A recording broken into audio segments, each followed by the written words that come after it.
Hi, thank you. We're Africana. I'm trying to figure out this landscape thing, but I can't. I don't know why. Because I'm not so good with this phone life. If you guys can hear me, please let me know in the comment section. Say yes.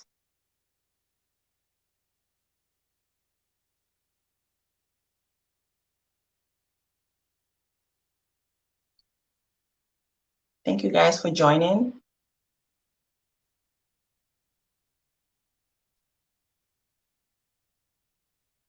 Can you guys hear me? If you can hear me, please let me know in the comment section. Okay, okay.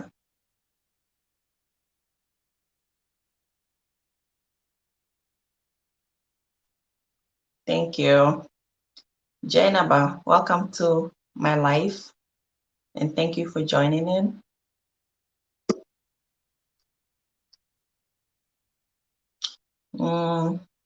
Just gonna give myself a few minutes and see if we can have more people join in.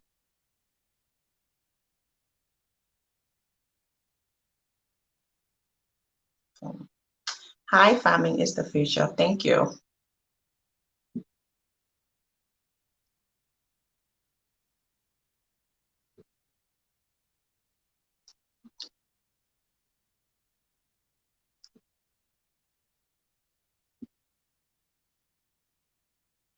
Thank you, thank you, thank you. And also please hit the like button so that we can attract more traffic.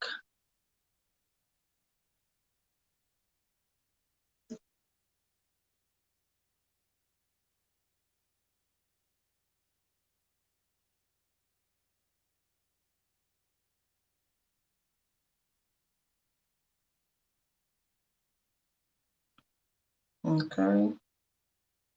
Few more minutes and I'm just gonna go ahead and start.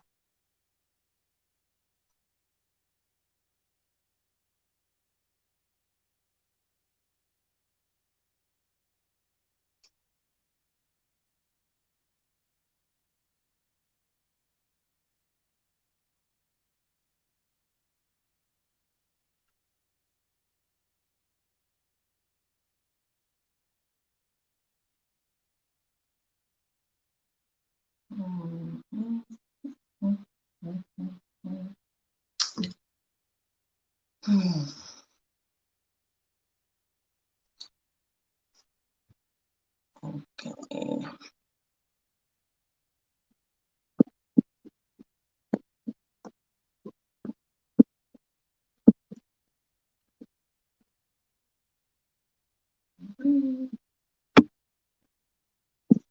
Oh, there you go.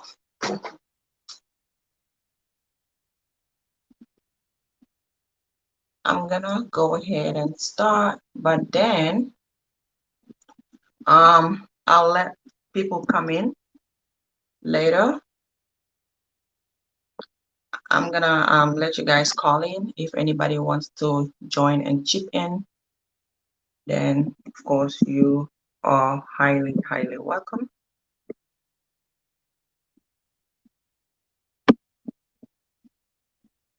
The what is it called again? The link will be in my description. Yeah, in my description. And I'm just gonna paste it in the comment section as well, so you guys can join in later. Okay.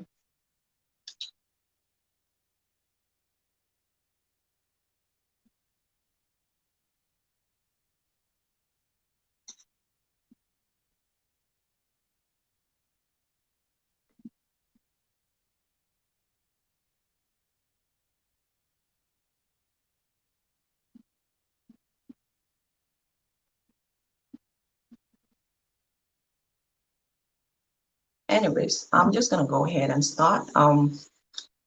The reason for this live today is because of all the saga that is going on between Africans and African Americans recently. Um, You guys know that there's a lot of African Americans going back to Africa, especially Gambia and Ghana. And I'm gonna mention names because these issues I think needs to be addressed as a Gambian as well. I don't see a lot of Gambians addressing this as the way I am going to be addressing it today, because since a lot of people had already made reaction videos on Arkati's first diminishing and insulting um, way of talking to Gambians, I think that was it. And a lot of people were not making videos again. But I noticed that the issue with all that, created some other things that were not supposed to be. That is very, very unnecessary, I must say, because a lot of Gambians were very angry with her. And not just that, so many people did make videos reacting to her way of speaking, both Africans and African Americans. And her way of talking to us have also triggered some thing that a lot of people didn't expect, and African Americans got angry about, and which is the petition against her. So I feel like the petition did make a lot of people angry. And for that reason, a lot of African Americans did resent Africans, especially Gambians, okay? I'm gonna say one thing. Our Carti have caused something that, if we are not careful, is going to be unrepairable. And even if it can be repaired, it's going to take a very long time, because I see the lady as somebody who is very good at dividing people. And she's good at her work, and she really did a good job, because we've seen what it has caused between Gambians and other Black Americans, not necessarily her. And we have also seen the little conflict that it has caused between Africans and African Americans. Every time you watch the controversy videos concerning her, there's a lot of fight in the comment section. Africans are bashing African Americans and vice versa. That is why I said this needs to be stopped, and our Carti and her code needs to be condemned. So what if you're a Black American and you're watching this? I understand there's a very big cultural difference between Africans and African Americans. And until we understand that cultural difference and we're ready to tolerate each other, then we're going to have a very big problem. Hello, Bijou. Welcome to the live. We're going to have a very big problem, First of all, I'm going to start with the people that are on her channel, the people that support her, because she has a lot of supporters on her channel. And that is my utmost worry. I am not even worried about the person trying to divide us as a people, okay? I am more worried about the people applauding her for her behavior. Because today, if I wake up and then I go online, and I talk about African Americans, oh, they're rude, they're getaway, they're this, they're that, me saying it might not even be a problem, because some people will be like, this girl is sick. But when I have thousands of people backing me up, and telling me that what I'm doing is right, that is a problem. And it's going to leave a lot of Black Americans worried, and they're going to think Africans hate them, which might not even be the case. So many people did share her kind of mindset, and I feel like they think like her, as she said, like-minded people. That is what she has on her channel. If you don't agree with her opinion, then you are not on code, okay? Yes, Joyce, I pray we can all come together, and that is why I want to do this live, because there is a fire burning, and instead of putting off that fire, people are adding fuel to the fire to increase it. And I think that is very wrong. We as a people, we are like the number one people that cause our own downfall. Okay. How many white people or how many of other races like Indians and Chinese do you see coming out on the media and, just putting their dirty linens on the media like that? You cannot see it. You barely see it. I have never seen it, and I don't know if any of you have seen it, but if you do, let me know. But people of other races would come together, work hard to be better people. But us Black people, we are very good at bashing ourselves on the media, at talking SIHIT on the media about each other. And this is why the enemy will always laugh at us.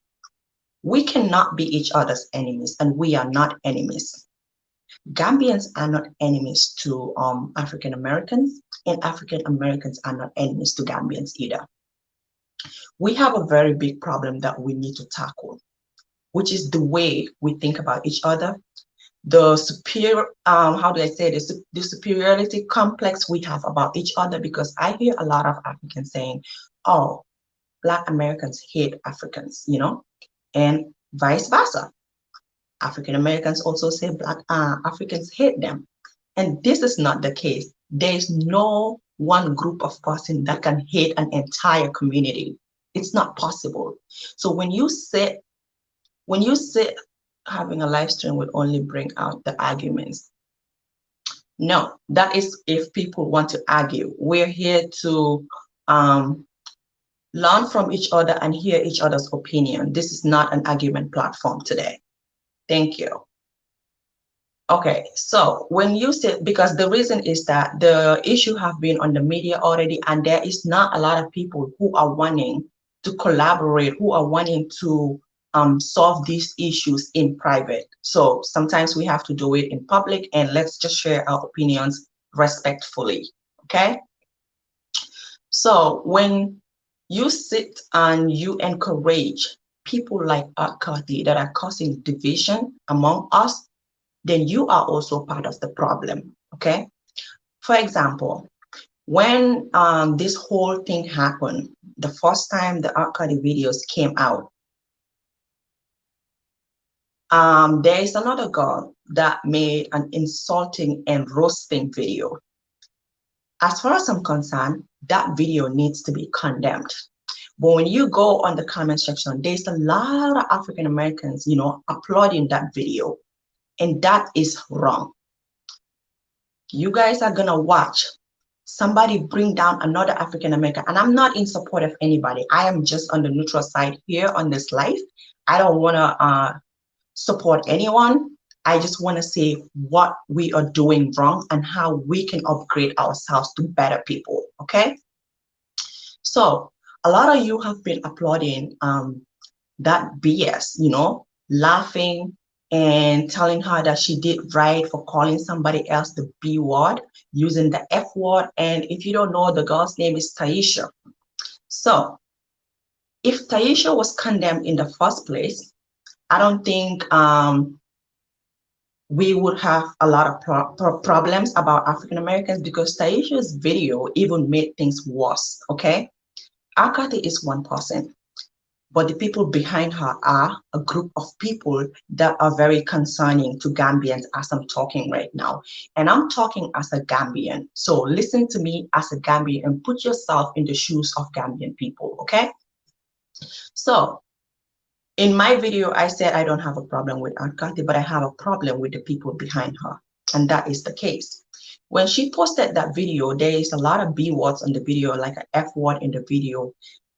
And that video was delivered as someone an African American talking to Africans. So we were like two different people in the video.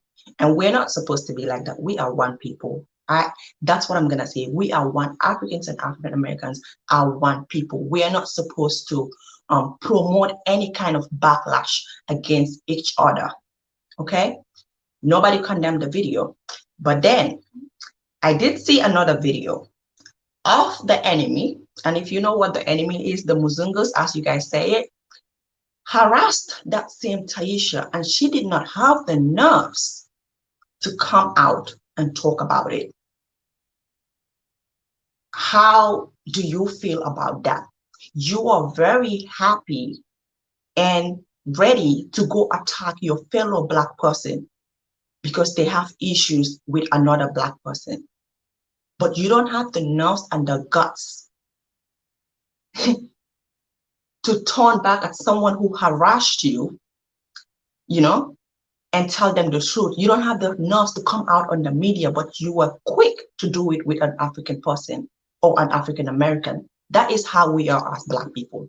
We are very quick to judge ourselves. We're very quick to fight ourselves. We're very quick to bring down ourselves, our fellow Black people. And this is wrong and needs to stop. Okay?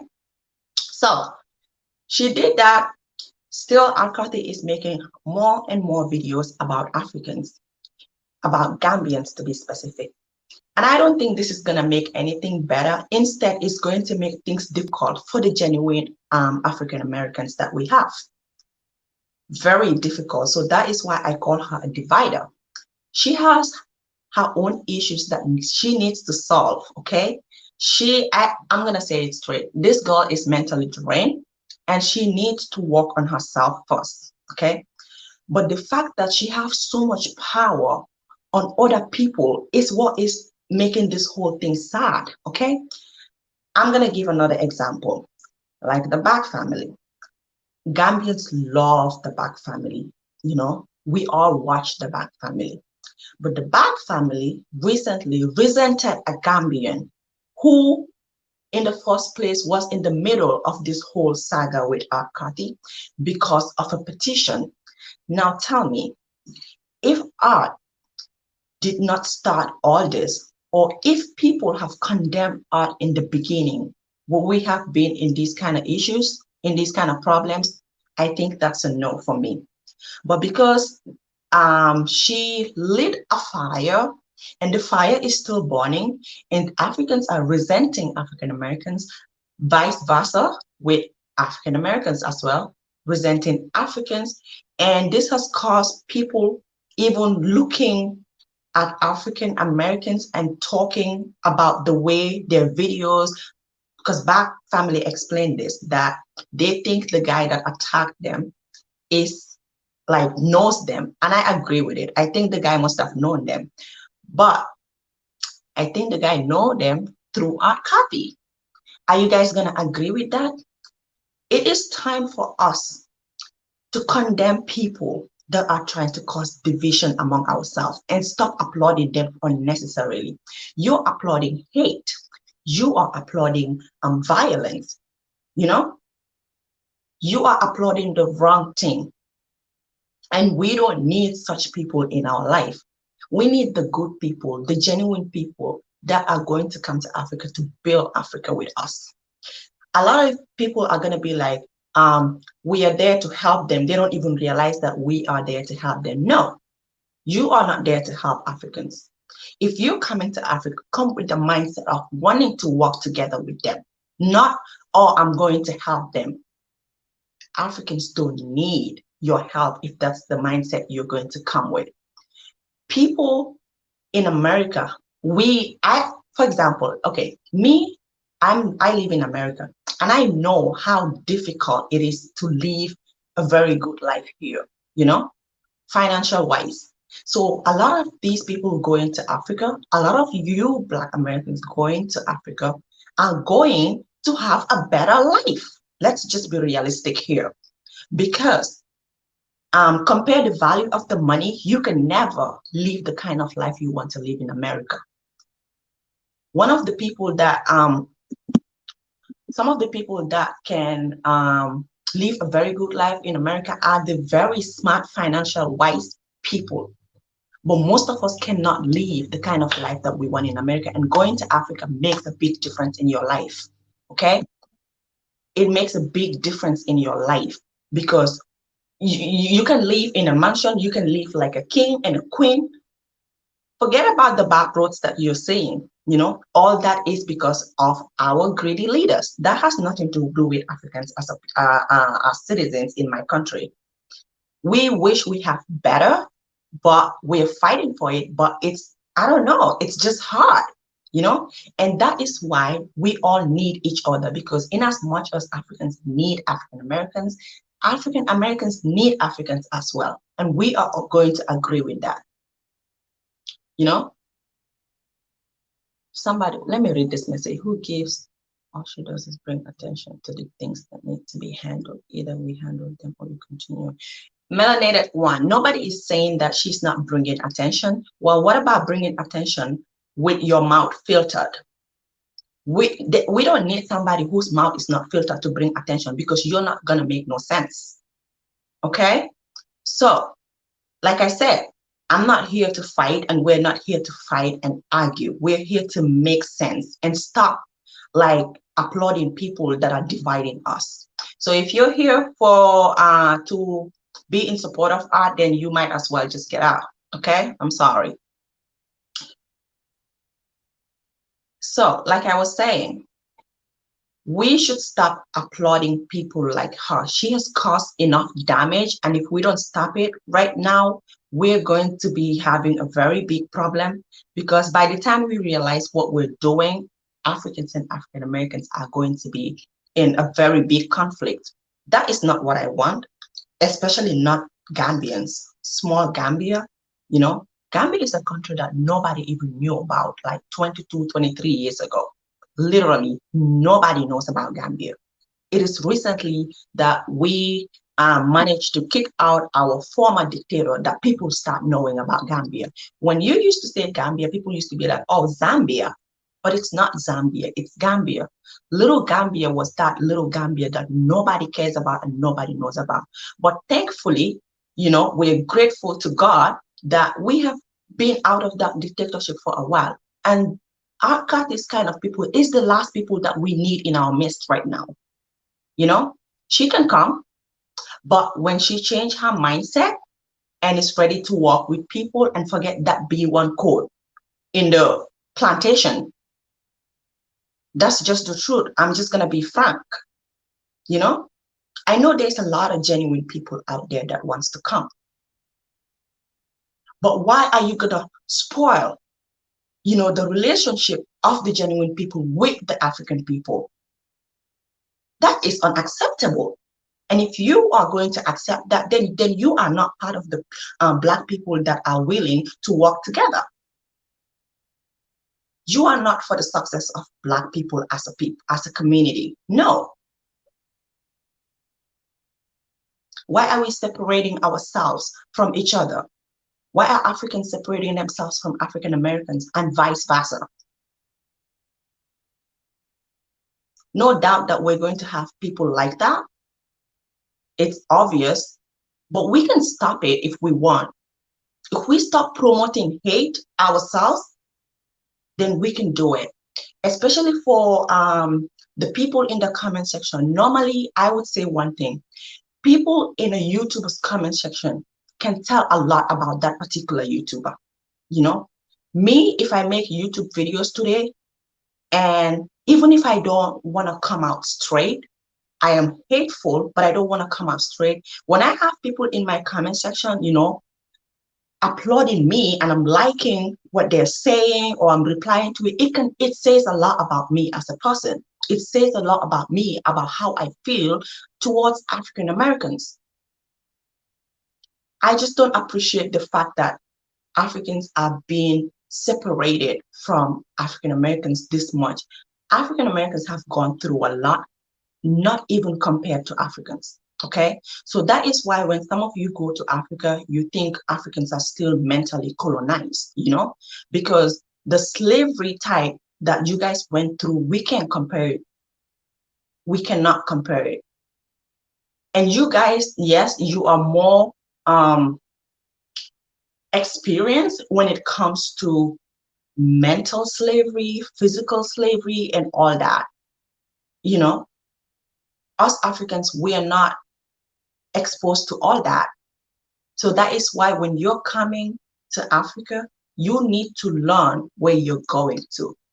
People going to Africa need to learn Africa before they go there, because if not, you're going to have like crazy cultural shock. And that is what is going on. So many people cannot believe the things that happen in Africa because it's quite different from America. And you going to Africa and attacking someone because they are with a white person, it's not even going to make a difference. You get what I'm saying? This is how Africans are. But is it right? No. But do they need to be taught?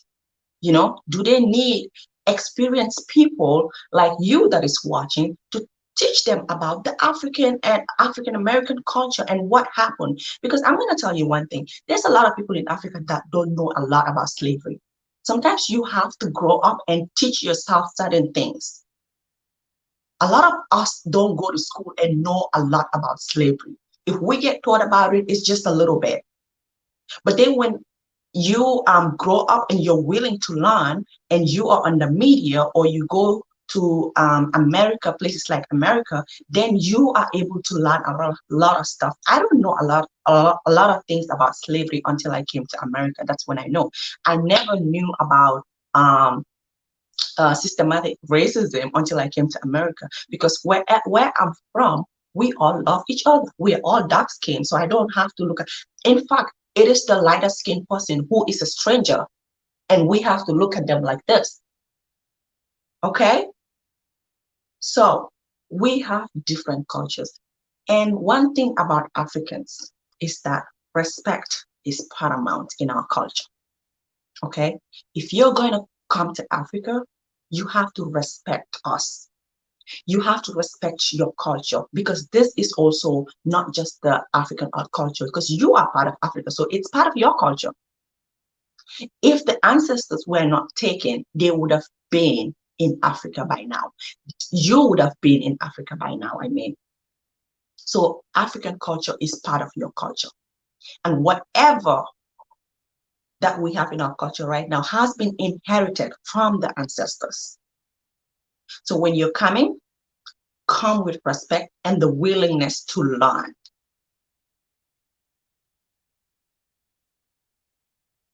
Come with love in your heart and be open-minded.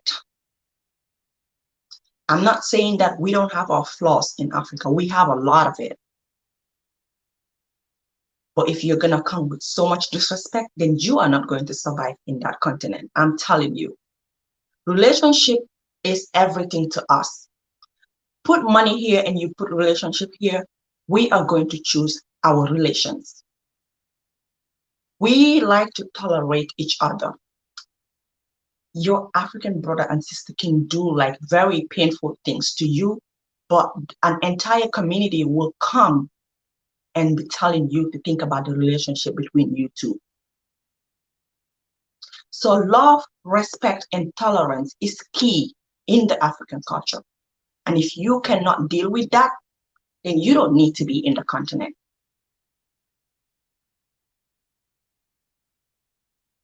Whatever I mean, not busy, I don't know if they're sold or something, but like I said, we are not here to blame each other. We're here to have put our opinions out and just be one. Like I said, we're all one, and we're not here to fight. So anybody bringing the blame culture, please, you don't even need to be here trying to blame each other. Okay, I'm not here to blame anyone. I did mention names because those names needs to be mentioned. Okay, because those are the real reason we are in this kind of saga, which we're not supposed to be in. It's a shame that we as Black people are going to sit on the media and talk about each other, fight each other, use the B word and the F word in each other. It's a big shame, because it is only the Black race that you're going to see do that. Only the Black race is going to do that. Okay? So I have someone on the line. I have a couple of people on the line, and I'm just going to let you guys come in. Bijou and Waka. Can you guys hear me? You are in the live. Waka, we're going to start with you. Hey, Binta, how are you? Hey guys, how are you? I can hear you. Can you hear me? Yeah, I Yes. Let's give Waka the way, please. yeah, like I really like enjoyed your live. I think it's necessary, at least for us to get started at this point and kind of basically lining out where it is that we're going as a community and as a people. Um, as a Gambian, hearing certain things from certain individuals coming out and speaking the way they do. I think I'm, I guess, acclimated within America enough to know that there's really not much of a difference between African Americans and Africans. We really are just separated in a way mentally that we don't understand each other. Like the Africans don't understand what African Americans went through, and African Americans don't understand what Africans went through. If you really sit down and look at it, both our communities are basically the same. Anything that Art Kathy said about Gambia, we can say about African American communities within the hoods and all that stuff. Everything about the Chinese people, the Arabs, Exactly. Indians, it's the same thing in the hood. You go see Chinese food restaurants, Chinese businesses, Indian businesses, Arab corner stores is exactly the same thing. So the thing that's like bothering me is that we're not getting that connection of, and then everybody feels like we're about to be saved in a sense. Like, how can we save each other if we don't understand each other? And there's a battle that we have to fight on both ends. Because if you leave America to come to Africa, we have our own, I guess, master in a sense that's controlling what we do, how we do it, and things of that nature. So if we can't solve what's here in America, where it's blatantly in your face, like we're controlling your life, we're going to take you to jail, we're racist. If you want it, if you don't want it, we're going to do whatever we want to do to you. And that's that. As compared to Africa, where it's hidden. Like we just have these leaders that we see, but they're not really leading us. They like the system in Africa is like 10 times deeper than the one in America because America is pretty obvious. We know there's racist people here and they're controlling the black people in the black community. But in Africa, it's like nobody has a clue who's in charge. Everything, all our resources, all our livelihood, everything has been controlled forever. Like it's sad that there's no African country you can go to and say this is an advanced African country. Any African can go to any other African country and live normally because that's what they're used to. It's the same way of living. The markets look the same, the houses look the same, the streets look the same. Everybody wears the same thing. It's no separation. There's no outlier within Africa to say this is the pinnacle of Africa. They've actually had control of their resources. They're doing what it is that they need to do. It's exactly the same. As big as Africa is, there's no change. So, like, we have to understand that there's a bigger problem than just these minor little things. So, the problem now is how do we get everybody to start thinking, okay, how do we transition from getting these people out of here? Because without the right people being in control or being in charge of a specific place, there's no change going to happen. A million African Americans can come to Africa. There's no change going to happen if the leaders up there are being controlled. You're just going to have your little niche, your little corner, and that's what you're going to have no matter what you do. So, how do we engage the population, engage the people to start thinking a different way? In a sense that we now understand that this is what we need to do. This is the type of leaders we need to have. How do we eradicate the, overhead of the colonizers on us for us to thrive? Because without that, we're going to be here forever. That's all I have to say for now. Thank you, Waka. And Bijou, do you want to share light on what Waka said? Hey, okay, guys. Very, very, very. I agree 100% with what he said. You know, I'm African American, but I'm also Caribbean American. but African first, of course. Um, I guess my point of view is African American and Caribbean based. Because I am Caribbean, I'm able to understand the Mhm. culture, the African culture. Coming from Haiti, you tend to have the same difficulties. In the island of Haiti, people go fetch water in the morning. People, they take care of the field. They we have the same struggles, basically. The same, even more so, if not more so, poverty. I think Haiti's a little poorer than Africa, to be honest. Okay, but in reference to, I said, I'm gonna tell you guys something. I said I was never gonna say this woman's name because, to be honest with you, I just feel like when you talk about somebody negative, you're giving them power. You're putting energy towards something that is irrelevant. Mhm. But it's time that it feels like it's spreading. So it's time Yes. that we address this once and for all. We know that this behavior is not something that happened that started in Africa for this sister. If anybody has watched her videos, I'm sure you took the time to go back and look at older videos, and you saw that this was something, um, you know, as far as her persona, that she was doing maybe prior to even going to the Gambia, right? Yeah. Um, that being said, I don't think it's individually personal to the Gambia or to anywhere in Africa. I think it's just a personality. And when we talk about people's personalities, you have people that are. I have a YouTube video, well, live that I'm gonna do tonight, and it was based on this. It's called "What is your base? Is it people or money?" Some people are, you know, very ambitious to get to Africa because of what there is to gain. Let's be honest. We have Africans that were born on the Africa. They are Some of them are politicians. They are there for gain. They're not there for the people. You have some of your politicians that are there for gain.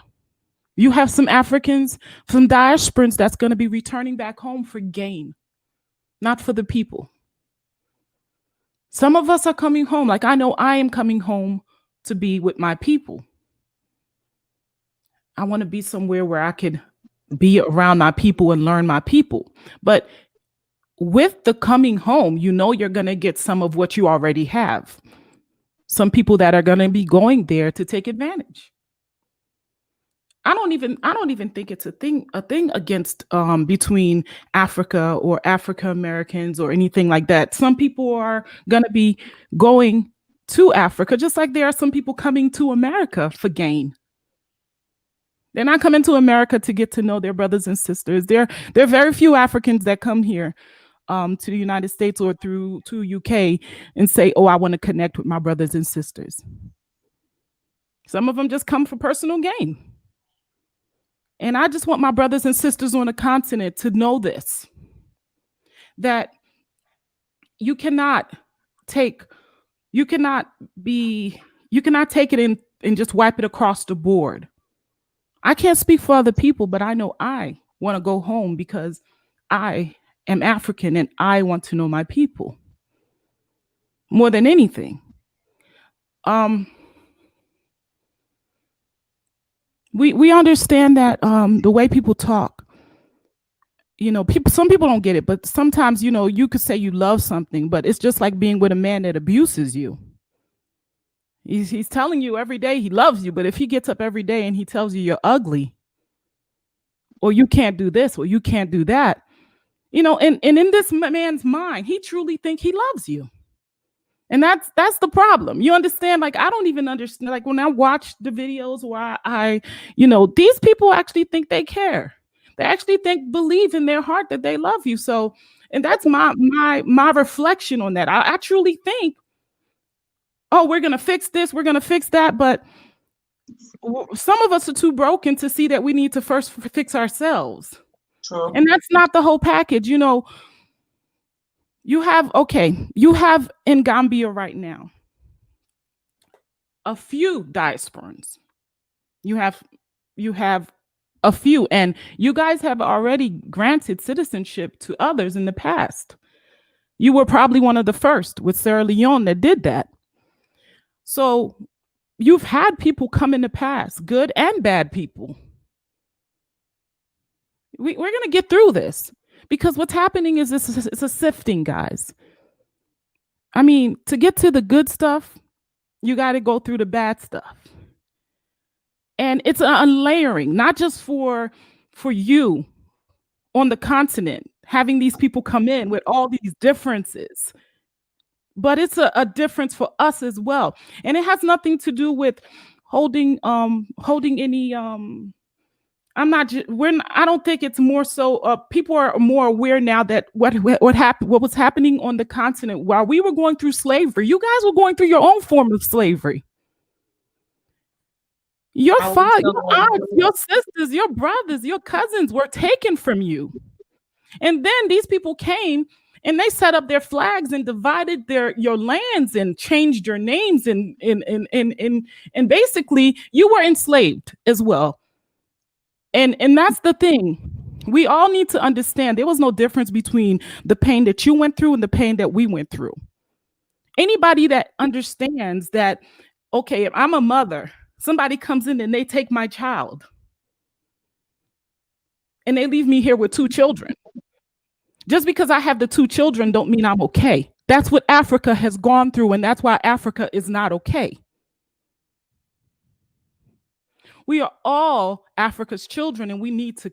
I don't want to highlight the negatives, like these negative things. I feel like if we turn our back on it, we're gonna do more to progress. But if every week we're bringing it up and we're talking about it and we're giving it attention, then we're giving it too much power, and all it's gonna do is get more likes, more subscribers. And I'm not talking about just one individual because there's more than one individual.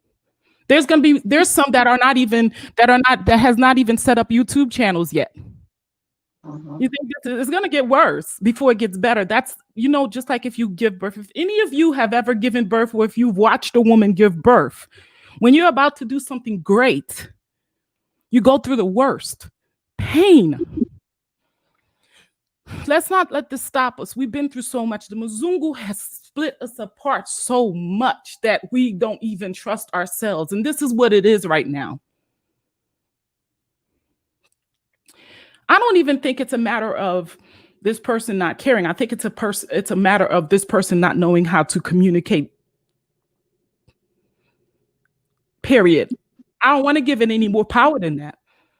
And there are a lot of I'm gonna tell you something. You could have a channel and you could be talking about positive things all day. You're not going to get that many subscribers. And it's okay because there's not that many good people in the world, but the ones that you get, they're good. Of course, people like drama because it helps them forget the drama that they're going through within. It's not even something that they're planting seeds on. It helps them not think about the mess that they are in. It's nice to think that somebody's poorer than you. Even the politicians do. People build these big, beautiful houses. They make these walls, and right outside the walls, poverty. Why do you think we do that? It's a part of our fiber. We like to think that we're better than someone. And you're right, Benta. We have to get rid of all of that. Our people, we have a sickness. We do not see ourselves. All of that has to change. Yes, some of the things she says is true. There's poverty. The politicians are not doing their job. It's embarrassing. I mean, even though we don't have white YouTubers going on and speaking negatively about it, the whole world looks down on us because of it.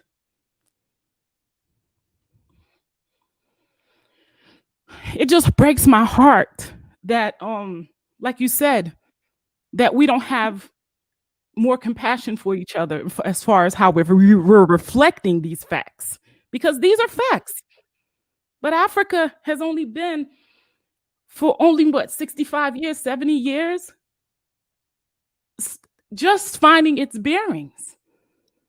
And if you know the history of Gambia and the dictatorship that went on in Gambia, these people are really, really just finding their bearings. So when I speak to my brothers and sisters throughout the diaspora, and this is to my brothers and sisters in the diaspora, because you know what, some of us, we have different backgrounds. I know what it's like to live in a place where people, you know, they get out in the morning and they throw their pee on the street because that's where they can do it.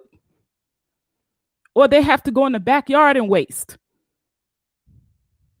I know what it's like to not have water and your child has to walk miles and miles and miles to go get that. But I know my brothers and sisters that are in the UK or in the US may not have that type of understanding where in your house, all you see is ground. You don't have floor. We're gonna have to wrap our heads around this and understand that this is what they did to our people on the continent. And we have to make all efforts to go down there with the same compassion that they pretend to go down there with. You see, when these Mzungos go down there, they act like they love our people. That's why they're so kind. That's why they have so much patience for the Mzungu, because the Mzungu, even though he's stealing and he's robbing and he's cutting throat all day long, when he goes down there, he goes down there smiling. We have to go there with that type of genuinity, but this time it's real. We have to give this love that we're looking for. We're all going back to Africa because we want that love. You're not going to get it in the UK.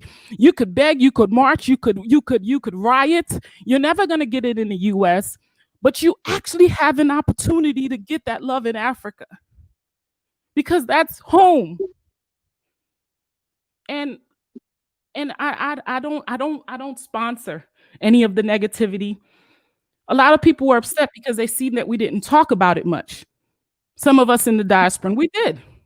But we also understand word is power. When you talk about something, sometimes you give it more power than it should have. And it's already powerful, though. I don't mean to cut you, but it has gained her like a lot of audience, and that means it's powerful. And then she have made so many people believe in what she's saying and have so much resentment towards Africans, and this is unacceptable. That is not supposed to happen. How about African Americans that are on videos calling other Black people Muzungus? Is that right? That is not right. You know, no Black person is supposed to be called a Muzungu. This is a derogatory word that we are referring to the enemy. So why would you see your fellow Black person as an enemy? You know, they might have different opinions from you. They might be different from you, but that does not mean that you are different skin, okay? So instead of learning from each other, trying to teach and tolerating each other, we are here calling each other Muzungus and devils. That is wrong. No Black person should do that to another. Agreed. I mean, and for me, honestly, like, just if it was just her videos and stuff like that, I don't think I would react to it as much. Like she said, we should just like not even worry about it. What really kind of triggered my attention to it is like this idea or this notion of her calling people to come to Gambia and take over because we're somehow idiots or people that don't know what they're doing. So it's time for them to just come and take over. I'm like, take over what?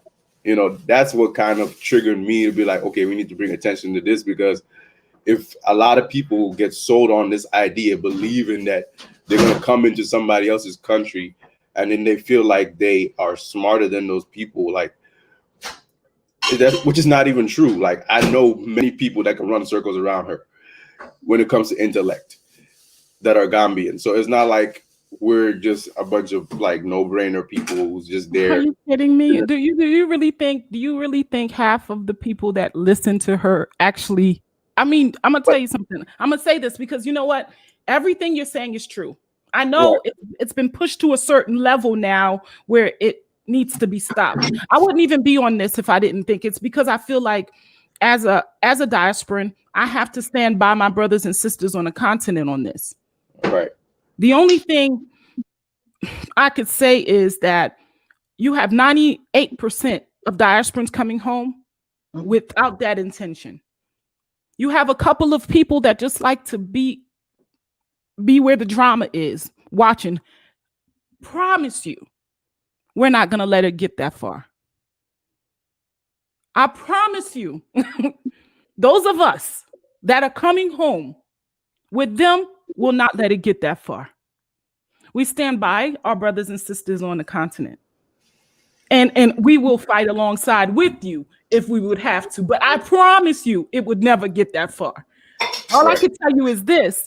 When I'm saying that not to give negative energy light, half of the reason she has the popularity that she have right now is because somebody gave that chicken winging personality light. Right. For me, I always thought she was a comedian or something, or a joker or something. And that's how I want you guys to treat her. Because at this point, if you're sitting here having a serious discussion on how, then you're really making me believe that you don't see that this person has, the only thing they're doing is hustling subscribers. This is how they make money. Right. This is money making. This is a money making thing. Folks are out here talking a whole bunch of stuff they can't back, won't back. All I could say is this. Please understand that there are more of us coming back home because we want to be with you. We're not coming for the land. I'm going to say it again. I know you guys have heard this somewhere. We're not coming for the land. We're not coming for the ocean. We're coming to our people because we need you. And her crazy ass needs you too.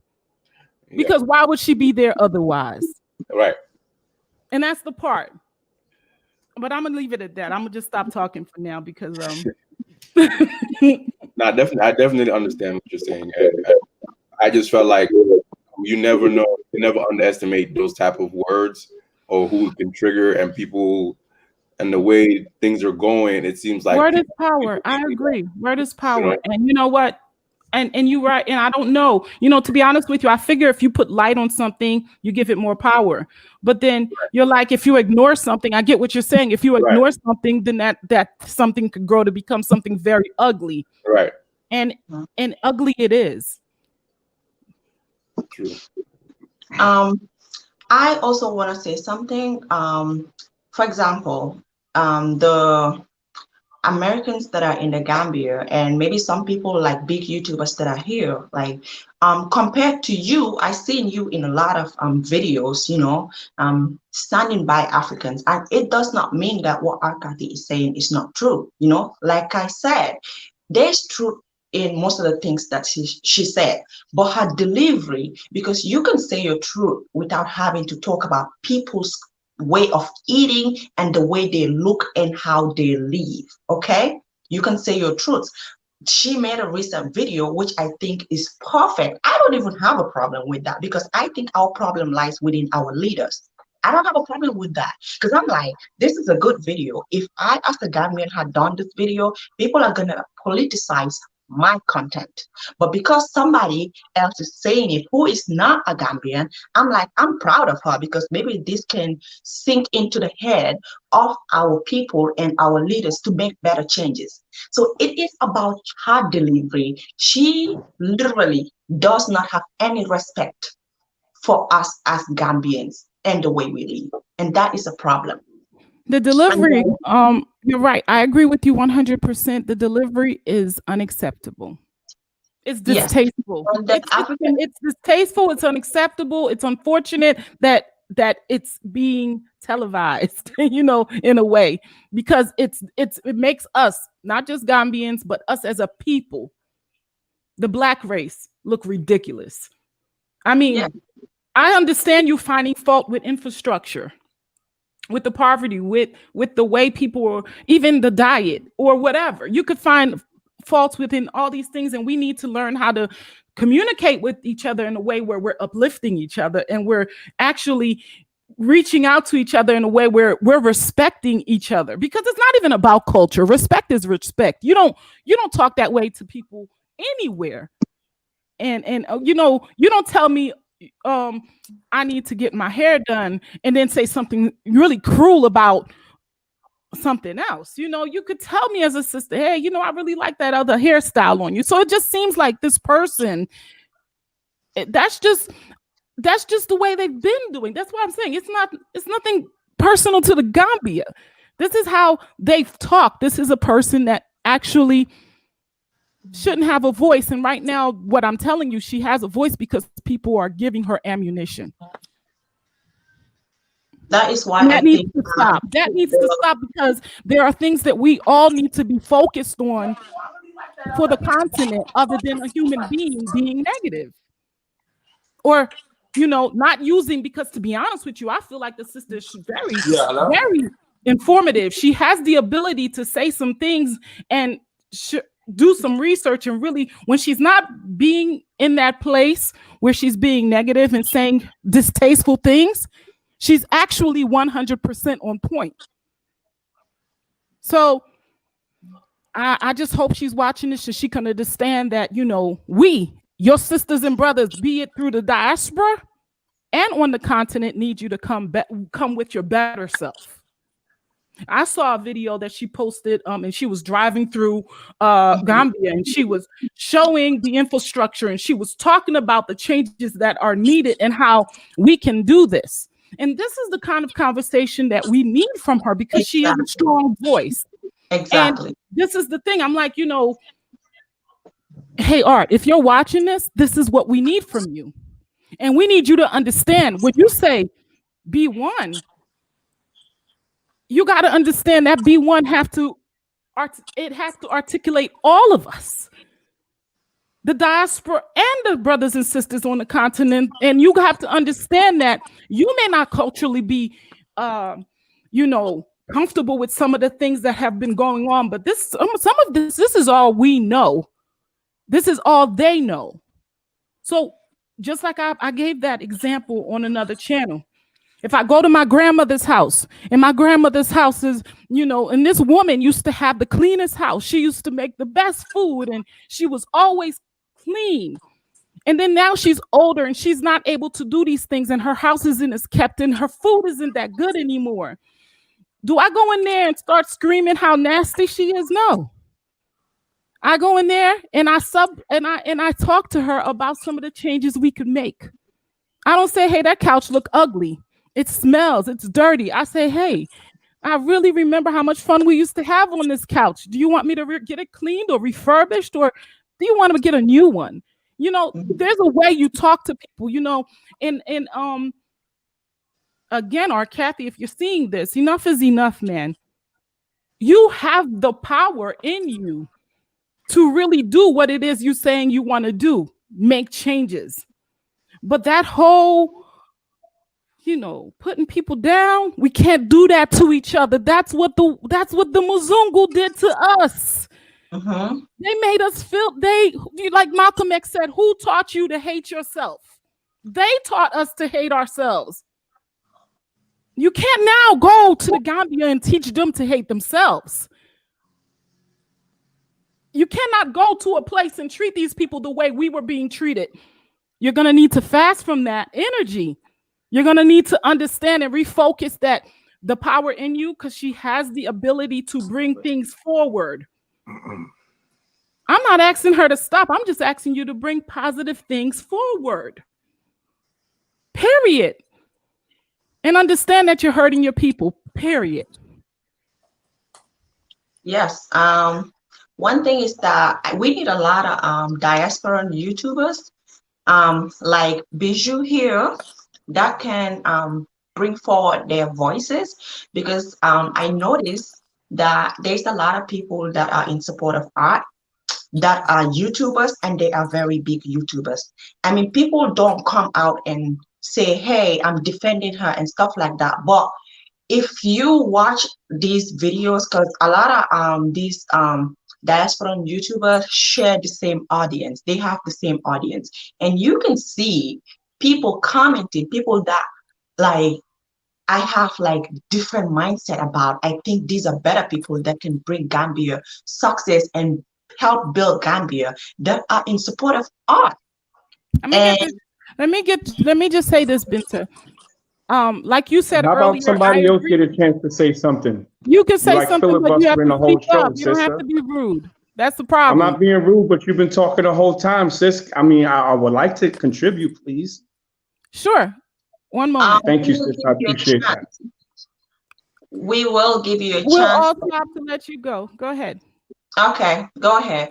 All right, thank you. So what I hear is that when I was growing up, I heard it's not what you say, it's how you say it, right? So you have some people that come from a school of the truth hurts, but it doesn't necessarily have to hurt. You understand? My sister gave a great example about the dirty couch in the house. There's a certain way that you can deliver this information. So just because it's true, you don't have to be rude with it. So I take what our Kathy's doing and I try to put it in a Black American perspective and say, if I was walking up Flatbush and I heard somebody that was not a Black American disrespecting my people, saying how we were dumb, how we were getting shot down by the cops, and how we don't graduate and how we're ghetto, I would be furious. Not only would I be furious, I'd be vocal. And And that someone with happens. less, sorry? And that happens. Yeah, it That does happens happen. when You you know, get other people saying that, and that's how you feel. So she should know better. okay. See, sis, you know, I'm gonna check out now, but let me just leave with this. When we don't allow each other to finish each other's thoughts, and we get on here trying to just speak, and filibuster, and you cutting me in the middle of my sentence, what you're doing is you're breaking my thought concentration. So this right here, conversations, if we can't even speak without cutting each other off, then there's no hope for unity between people that have been separated for 500 years. We have to show self-control. I'm rocking, you've been rocking, you say you're gonna stop, you're gonna go, and then the brother Waka opened his mouth, you cut him. He tried to get back on track, you cut him again. We have to respect each other's ideas, their time, and their energy. So please don't cut my energy, sis. So look, so just because it's true doesn't mean you got to give it out in a raw way. You know, so I understand my brothers and sisters in the Gambia, in Africa, that are offended by it, and you should be. I would like to focus on the truths of what she's saying, but I think it's on her to deliver those truths in a way that is from a place of respect and something that is palatable for our people on the continent. When I went to the continent, it was Ghana. I was so frustrated because of the things that I was seeing. I had to dial it back and say, this ain't Brooklyn. These people went through a different set of situations that I went through. So I have to understand that if you've been dealing with colonization, if you've been dealing with abject poverty, if you've been dealing with poor infrastructure, and if you've been dealing with corrupt politicians, years over that is going to start eating at your will to fight. So I can't come with my new Black American energy straight off the plane like, yeah, we're going to do this, we're going to do that. Guess what? Africa has stood up with the guns. We've had civil wars over Africa for many years, but some people are just tired of fighting. So you can't just go there with all this energy, but no fight experience, because the situations are different. If an African comes to Flatbush, I'm going to have to say, yo, bro, this is how we do it here. I'm not going to say, yo, da, da, da, da, da. So I'm going to acquiesce and say, thank you for giving me the chance to rock. I'm going to go and do something. Yeah, hello? Okay. Thank you for chipping in, and you are absolutely right. And I just want to say, Bijou was just trying to agree with you, and sorry about that, but it's not necessary to fight each other on the life, because we're here to communicate and, you know, try to make a difference between the Black community and not to fight. Okay, thank you. Yeah, I'm not fighting my sister. I love my sister. You know what I'm saying? She comes from an island that I have a lot of respect No, we for. know A each lot. other. We know each other very Yeah, I well. know her. You know what I'm saying? But It's that's my all sis love. right there. He's from Brooklyn. You see, that's another thing. I understand the way Yeah, he's talk talking about that. because he's from Brooklyn, and that's how they talk. Okay. That's how we talk. And I think on the continent, they have to know that we're going to have people with my energy, people that are from the South, people that are from the West that have different energies. And when in Rome, do as the Romans. So I can't go to Accra with Brooklyn energy when it's not necessary, unless maybe I'm in Bukom. Then my Brooklyn energy might be worth something. But I told a brother in Accra when I left, I said, we as Black Americans have to understand that we made our attitudes were necessary in America. Maybe they're not that necessary in Africa, but we don't have to relax too much because there's still work to do. So I'm just gonna leave and I'm gonna say peace and Black power. Agreed. Thank you. Thank you, my brother. All right, peace. Thank you. We have Hills on the line. Hills, what do you want to say? Yeah, how to call it? I'm saying hello to everyone, and Hello. yeah, and I was listening to Gina, and I really like Gina as well. And hello, Walker. Hey, Hills, how are you? Yeah, I'm fine, Hello. thanks. Um, I'm a Gambian, but I will not say much about Gambia. But the first word I'm going to say, we believe our brothers and sisters in America, Mm. they suffer a lot. We saw it, we know. Doing it in school, without doing it in school, we know what's going on in America. No one will disagree with that. Therefore, Africa, not only Gambia, Africa, open their arms and welcome them with clean heart, with love, with respect, with sympathy. What some of them give us back: disrespect, not only disrespect the youth, our laws, our government, our locals, our street, our food, what you can name it. And the brothers and sisters in America keep saying the truth hurt. I will ask every one of the Americans the truth, whether that's hurt.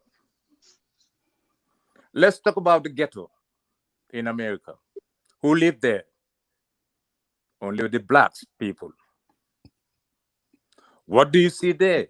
Drugs, dealing, black prostitute, sex, homosexual, all that's happened in the ghetto. I'm not talking about the city. I'm talking about the ghettos. And if you said ghettos, that's mean the dirty blacks. I will call that dirty blacks. We call it ghettos. That's the meaning of ghettos. They don't clean. Go to their houses full of rubbish, nasty thing in the rooms, gambling in the rooms, having young kids having sex in the rooms. Oh, come on. If you want to talk about America, that will not be finished today. The blacks, Americans, I mean, our brothers and sisters. We can return the words back to them. We can return the words back to them. Look, eating bread and mayonnaise, that's a nice food to eat. You go to the royal family, they eat it. You go to America, the White House, you will see mayonnaise and you will see bread there.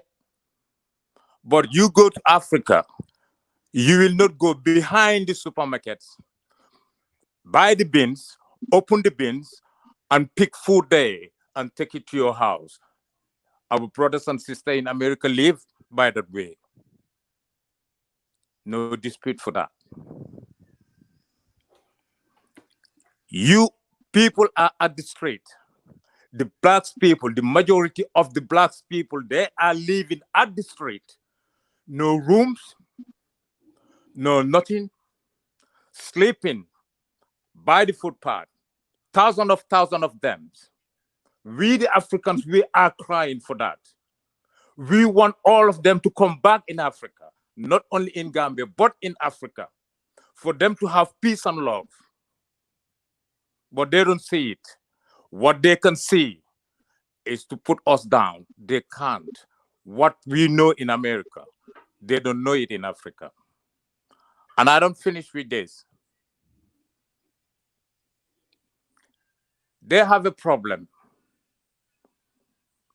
They keep killing them. Like what?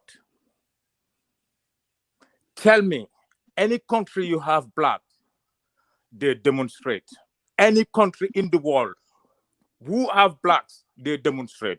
I don't call China because you don't see it there. They don't demonstrate for the blacks. But any country you have blacks, they demonstrate for our brothers and sisters. Is that we have to do to stick for each other and fight for each other. We don't take it as a comedian. Gina, you said it. You take it as that before. But for us, we don't. We are sleeping, they said. Now we wake. We're going to talk the way they are giving us. We're going to give it to them back. Some of the Gambians, they don't want to do it. But for me, Hill, everybody's supposed to know me now. I will. I will. We are small, but we are strong. And we are coming. If they start it, they will stop it, but we're not going to stop it unless they stop it. We're not going to go back. No retreat. I'm going to tell this to every one of my brothers and sisters in Gambia to listen for that. We have to stand up for each other. If they want to separate black Americans and black Gambians, we're going to do it. It's our country. We don't go to America and say, we are Gambian, you are American. We're going to fight you. We don't. You cannot come in a country. We open our arm, give you peace, give you business, give you money, free you. And then you stand there talking bullshit. And people said, we think she's a comedian. We think there's a fun. You don't have to respond. Keep quiet, sleep, and keep quiet. Bullshit for that. Bullshit for that. We are Um, tired and fed up. What we've gone through, we the Africans, we the Gambians, whether the Americans know that? No. We can explain ourselves, but not for them to explain what we've gone through. Tell me, the street, she did the video and showed the people for donation. Why she didn't do that to the ghetto, where the people live, where the black people live? For all the Americans to put their hand and then develop those places. Can you tell me, or you people who on the line, to tell me what the black sisters and brothers did in Africa to develop Africa? Can you mention one thing? Else, can I come in, please? One moment. Just give me one moment. They don't develop nothing in Africa. And we don't believe they can develop Africa. But we can be together peacefully and show each other love and then live together. We can accept that, but not come and disrespect us. We're not going to tolerate that.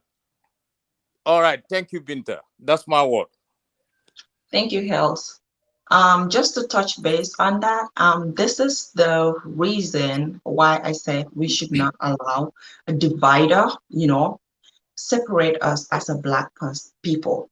Because as you guys can, if you guys listen to Hills really good, the fact that he said they come for us, we're gonna come for them again. That is the kind of energy that I don't want between us as black people. I And see it being even fueled. Yeah, I see it being and even fueled. African Americans are doing that. I have seen people that say, you touch one of us, you touch us all. I thought we are supposed to be one people. And We are that's not what supposed to I'm be happy one. you said that, Binta, because that right there. And I want to clarify because he kept saying something about comedian. When I say somebody's a comedian, that means I don't take them seriously. They're a joke. But I understand what you mean. I don't think it's something that the Gambians should be laughing at, but I do believe that it's been given too much light and too much energy. Um, period. I mean, when you talk about it's not going to be taken Yeah, unless and you guys unless you guys stop her ability to have YouTube, she's probably going to say whatever she wants to say. true.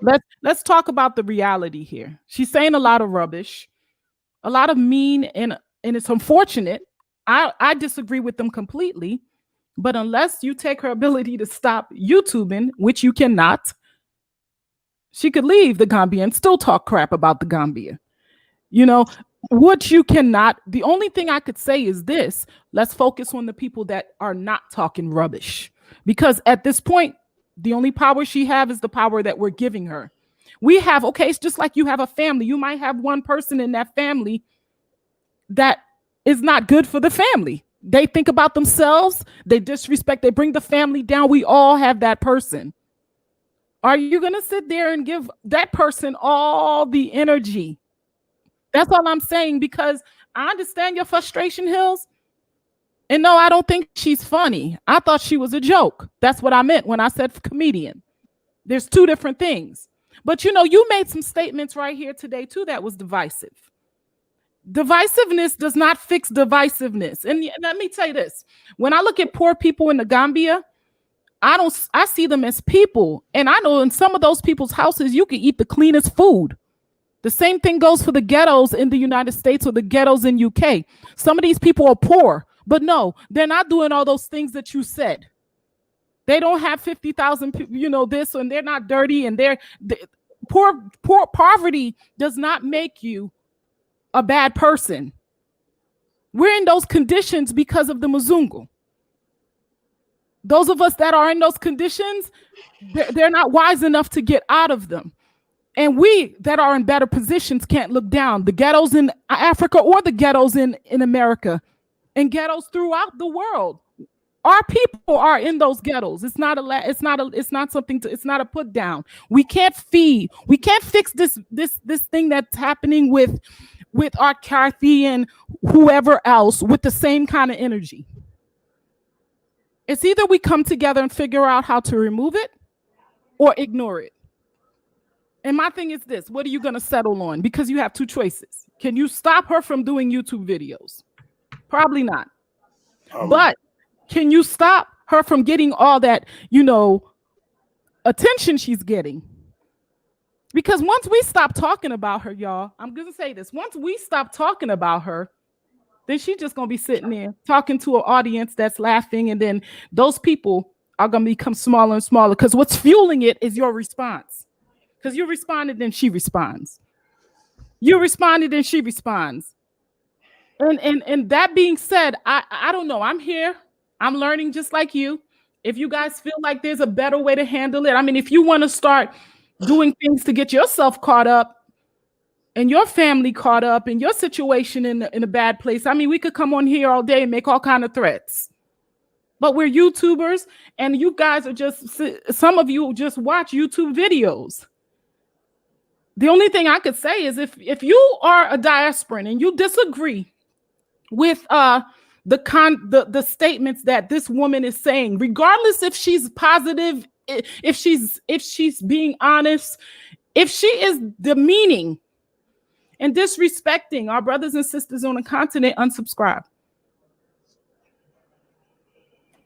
Unsubscribe. Some of you are still subscribed to her because you want to see what she's saying next. And that's sad. Some Gambians are still subscribed to her just so they could see what she's saying next. And that right there is the problem. I'm gonna stop talking.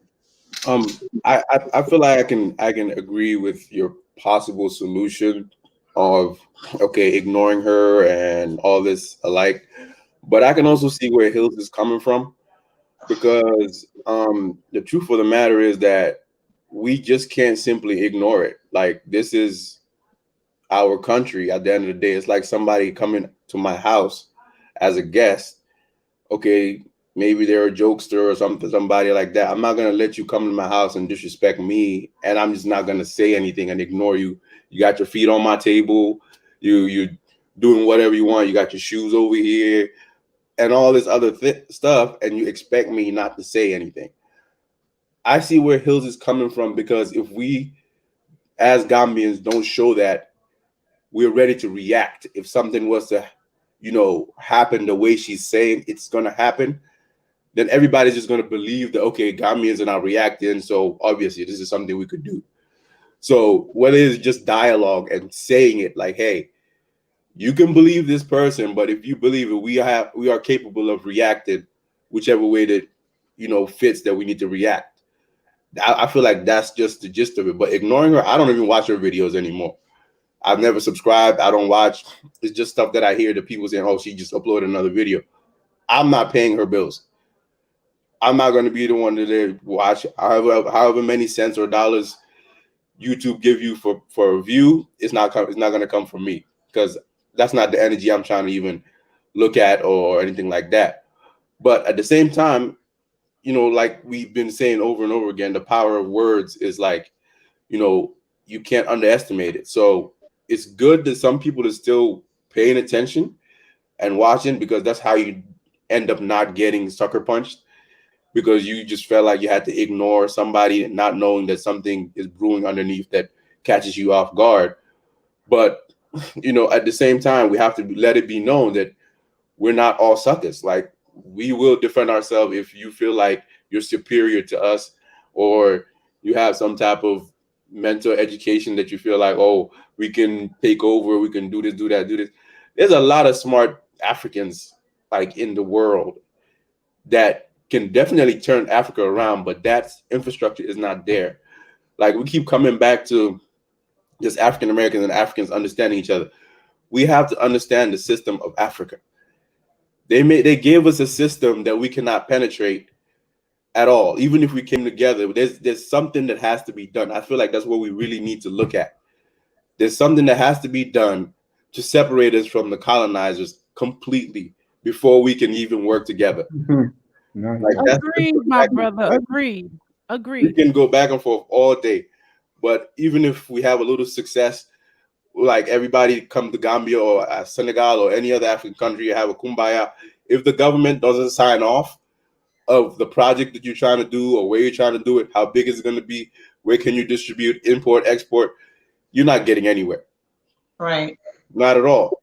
So we have to get to that point of figuring out what it is that we need to take away in order for us to succeed. Because even if we come together and we still have that like thing hovering over us, we're not going to go anywhere. And I think that should be like our main focus right now, honestly. Thank you, Waka. And Nakamizi, I'm sorry if I don't pronounce that right. It's all right, sis. So I was still listening, even though I wasn't on the chat, but I heard the brother Hills say some stuff, and I kind of wanted to address it, but I don't want to go backwards. You know what I'm saying? I just would make a comment that in the chat, there's a lot of people that are cheering Mr. Hills on. So I would wonder what would be the difference in what he was saying than what our Kathy has said, because he made some comments about, living in the hood and then Black Americans haven't done anything in Africa, things of that. These are these divisive comments, but I'm not hating on Mr. Hill. These uncomfortable conversations have to happen so that they're not had on the continent. Okay, so we have to have these here, and so I'm not mad at them, but look, bro, every Black American doesn't live in the hood, and just like every African doesn't live in a hut. Now, Waka, my brother, hit on something that was crazy. What do we do to completely separate from white people in the continent? What I hear a lot is that we give white people a lot of credit when we say, oh, they divided us, they taught us, they did this, they did that. Look, if that's really the truth, that they divided us, then we are in a really sad state. I would offer you this.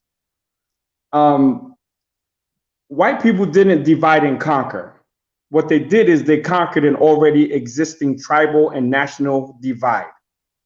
That's what they did. They exploited division.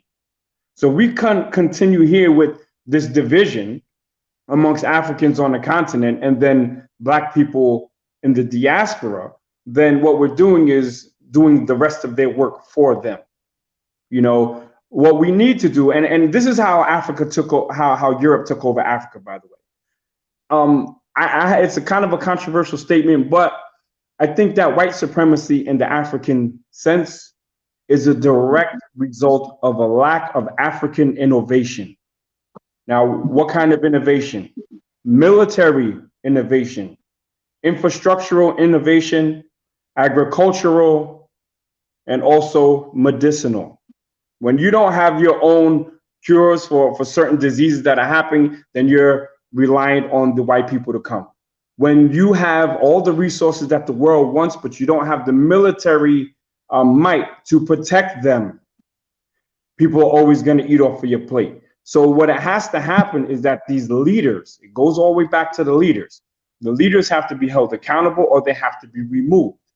Now, my question to every African on this panel and in the chat is, why hasn't there been an African version of the Arab Spring in the last couple of years? Well, you have a little bit, but globally, like all these African countries rising up against their leaders, it hasn't happened. I think that's what needs to happen. And continental Africans have to lead that, because the diaspora, we don't know all the ins and outs of the political spectrum in Africa. And me as a Black American, I wouldn't even dare begin to comment on it, because some point we say that we're all one.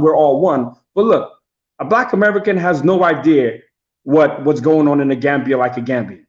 My brother Waka, I don't know what part of America you in right now, Waka. I'm in Maryland. Are you in Maryland? How long you lived in Maryland? About 17 17 years. You ever ate chicken and mambo sauce? Yep. All right, boom. That's what a Black American knows. I don't know my brother, but I can ask him a question about that state, and I'm from another state, and we can make that connection. So just like that, I can't do that with a Gambian. So therefore, certain things I gotta be quiet and let the Gambians lead. So my question is, when is West Africa, the whole of Africa, going to stand up against these leaders? So I'll yield my time. Thank you. Anyways, we have Big Farms and Ellis. Do you guys want to share light on what she said? Let's start with Big Farms. Big Farms might be frozen. Unmute yourself, Farms. Okay. Lama, you can go ahead.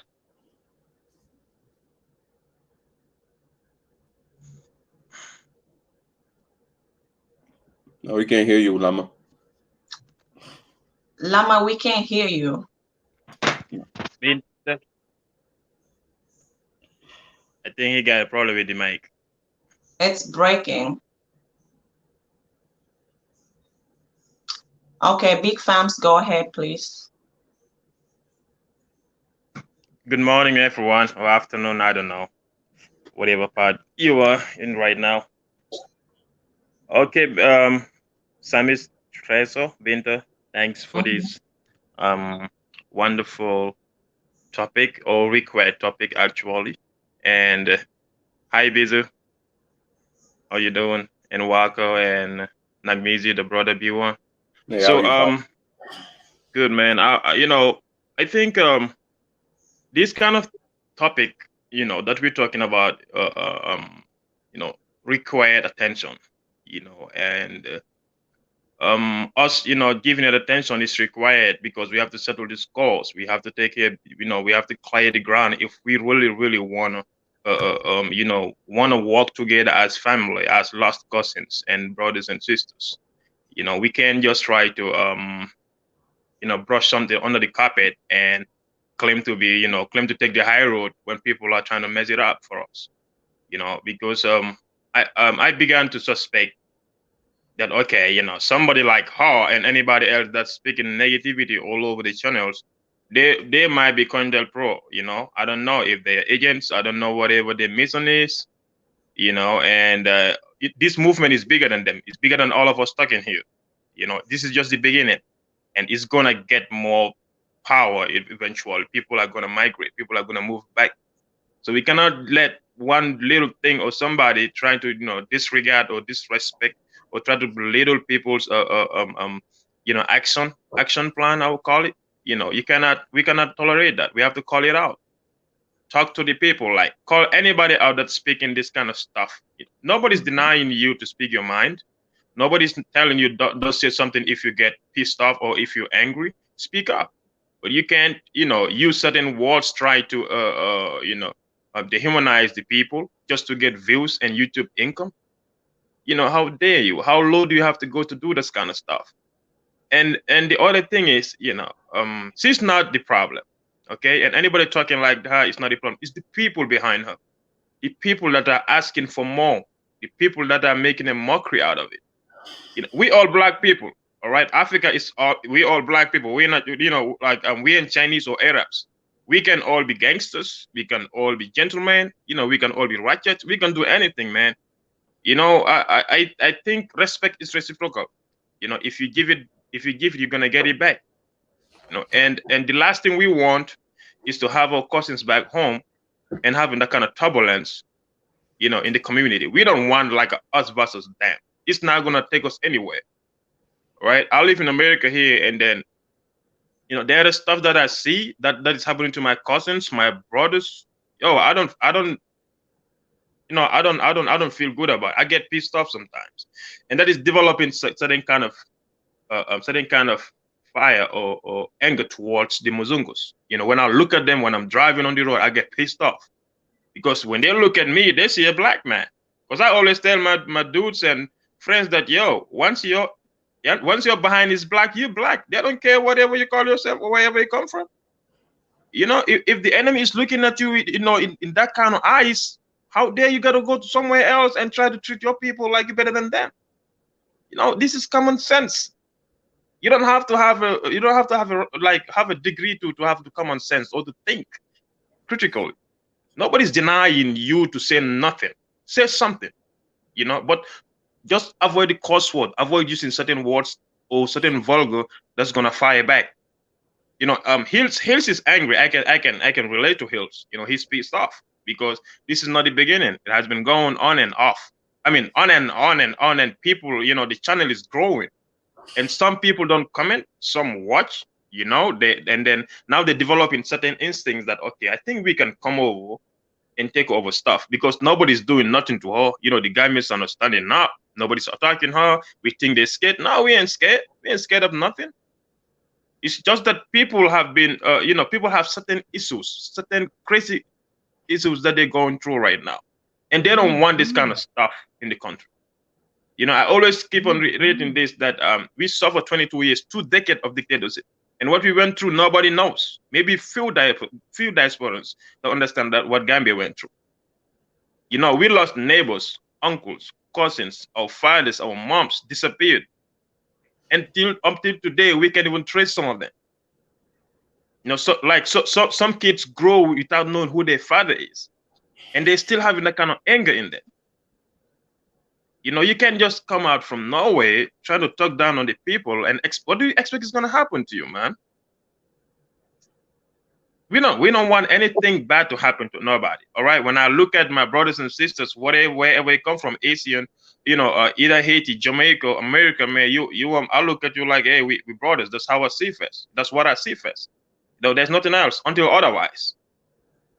But that's how I see my fellow black brothers and sisters. We can all work together and build Africa, or we can just all get over there and start fighting each other with the enemy is gonna come over and take over whatever it is. Like they always say, when 2 brothers fight, the stranger takes, like the stranger inherits. We can do that, if we want it that way, or whichever way we want to take it. Yeah. So that's just my little intake. I just have to contribute, and thanks for listening to me. Thank you, Fams. I'm gonna share light when you talk about Hills and his anger, and I understand where he's coming from as an African and as a Gambian as well.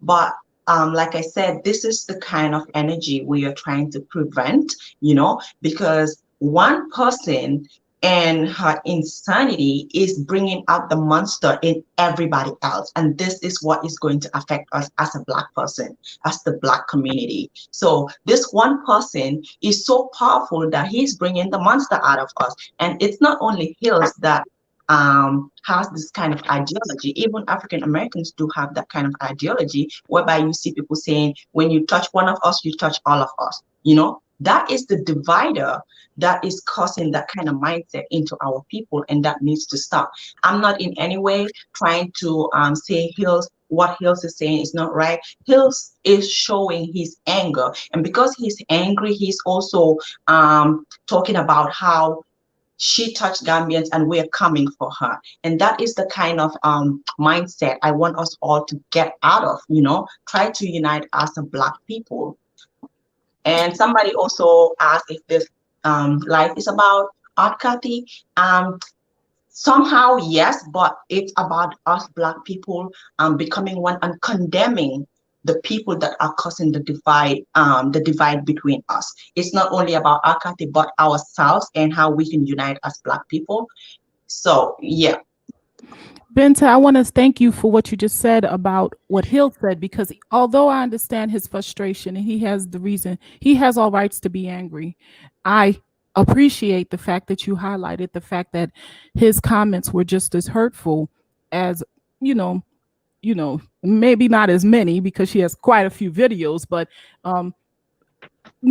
basically the behaviors are the same. They're divisive. And right now we are coming together as a collective, and we have to think oneness, and we cannot let what's happening or what somebody is doing negatively affect the way we transition together. This right here is the most important thing that can be happening. I'm diasporan. The brother beneath me, he's diasporan. We have a brother living in New York, Waka. We have another brother here, the Gambians, are on hand, and we're talking about it. And that's what needs to happen. We can't come here and say, okay, we're going to sit at the table and talk about what's being done and what we need to do. And how the way we're eliminating it is by having these discussions. Share this video, push this type of energy. Let's talk about how we can build. Let's talk about how we can grow, because to be honest with you, you're always going to have negative people in this world. Now, we need to realize you can't go around becoming negative with them. You have to figure out a way to delete that type of behavior by treating it like it is rubbish. Yes. Yes. Hello. Lama, do you want to come in? Yes, I want to come in. I'm sorry, I was using my phone and then, yeah. But I just want to touch on what the brother said earlier. He made reference to the Arab Spring, that our African brothers are not rising up to the occasion to challenge our governments. And then, because our problem in Africa all goes back to our leadership. What I want the people to understand is Africans in general are traumatized people. I mean, the very country that we're talking about, the Gambia, if the people were following what had been happening in the Gambia up till 2016, you cannot even dare say anything against the government. You can be killed if you're not lucky. If you're lucky, you go to jail, or you can just disappear without anybody knowing. So people are coming from such a traumatic, experience. You as a diaspora, and when you come to Africa, this is all what we're asking for. Please open up, try to understand the culture of the people, because if you don't understand it, you will end up blaming them. And I think, both of us, man, those in the diaspora and those in Africa, we are in the same boat, because any way you look at it, Africans are oppressed everywhere in the world. And unless we unite, we will never be, free and independent, because our interests are aligned. And our enemies are out there. They don't want to see us doing good. What they want is to see this divide continuing. So therefore, I think we should not give the people who are spewing this negativity around, a platform, because I think many of us are buying into what they're doing, and we all know negativity sells anywhere. So the discussion should be, how best can we unite in order to move our cause forward? And that has to start with a simple conversation, because if we don't, talk among ourselves, we will never understand each other. And some of our brothers who are going out there, saying this kind of things, they do have a genuine point. I must argue, they do have a genuine point. Because for me, myself, yesterday when I watched that video, she was in the car moving around, showing certain parts of Serakunda. I mean, I was very upset. And I wasn't upset at her, because how can we have a leadership in the Gambia who just don't care about our Gambian people? The Gambian people deserve better than that. I mean, this rainy season has shown the ineffectiveness of our government. The infrastructure in our country is nasty. It is nasty. And I don't know, if we don't call this spade, we will just be hypocrites. But I think there is a way to go about it. Blaming the people will not solve the problem. If you have anything against the Gambia, I think the authorities are there. Let us address it to those people, because they are the very people who are responsible. An average Gambian would want to speak. They want to see something better for the country. But like I said, these are traumatized people. I mean, for 22 years, they never had freedom in that country. Just from 2016 to now, people can speak openly, freely, say whatever they want. So they don't know how to, challenge the government. It's going to take time. And fortunately for people coming from the diaspora, our diasporan brothers and our sisters, they know how to organize, they know how to protest.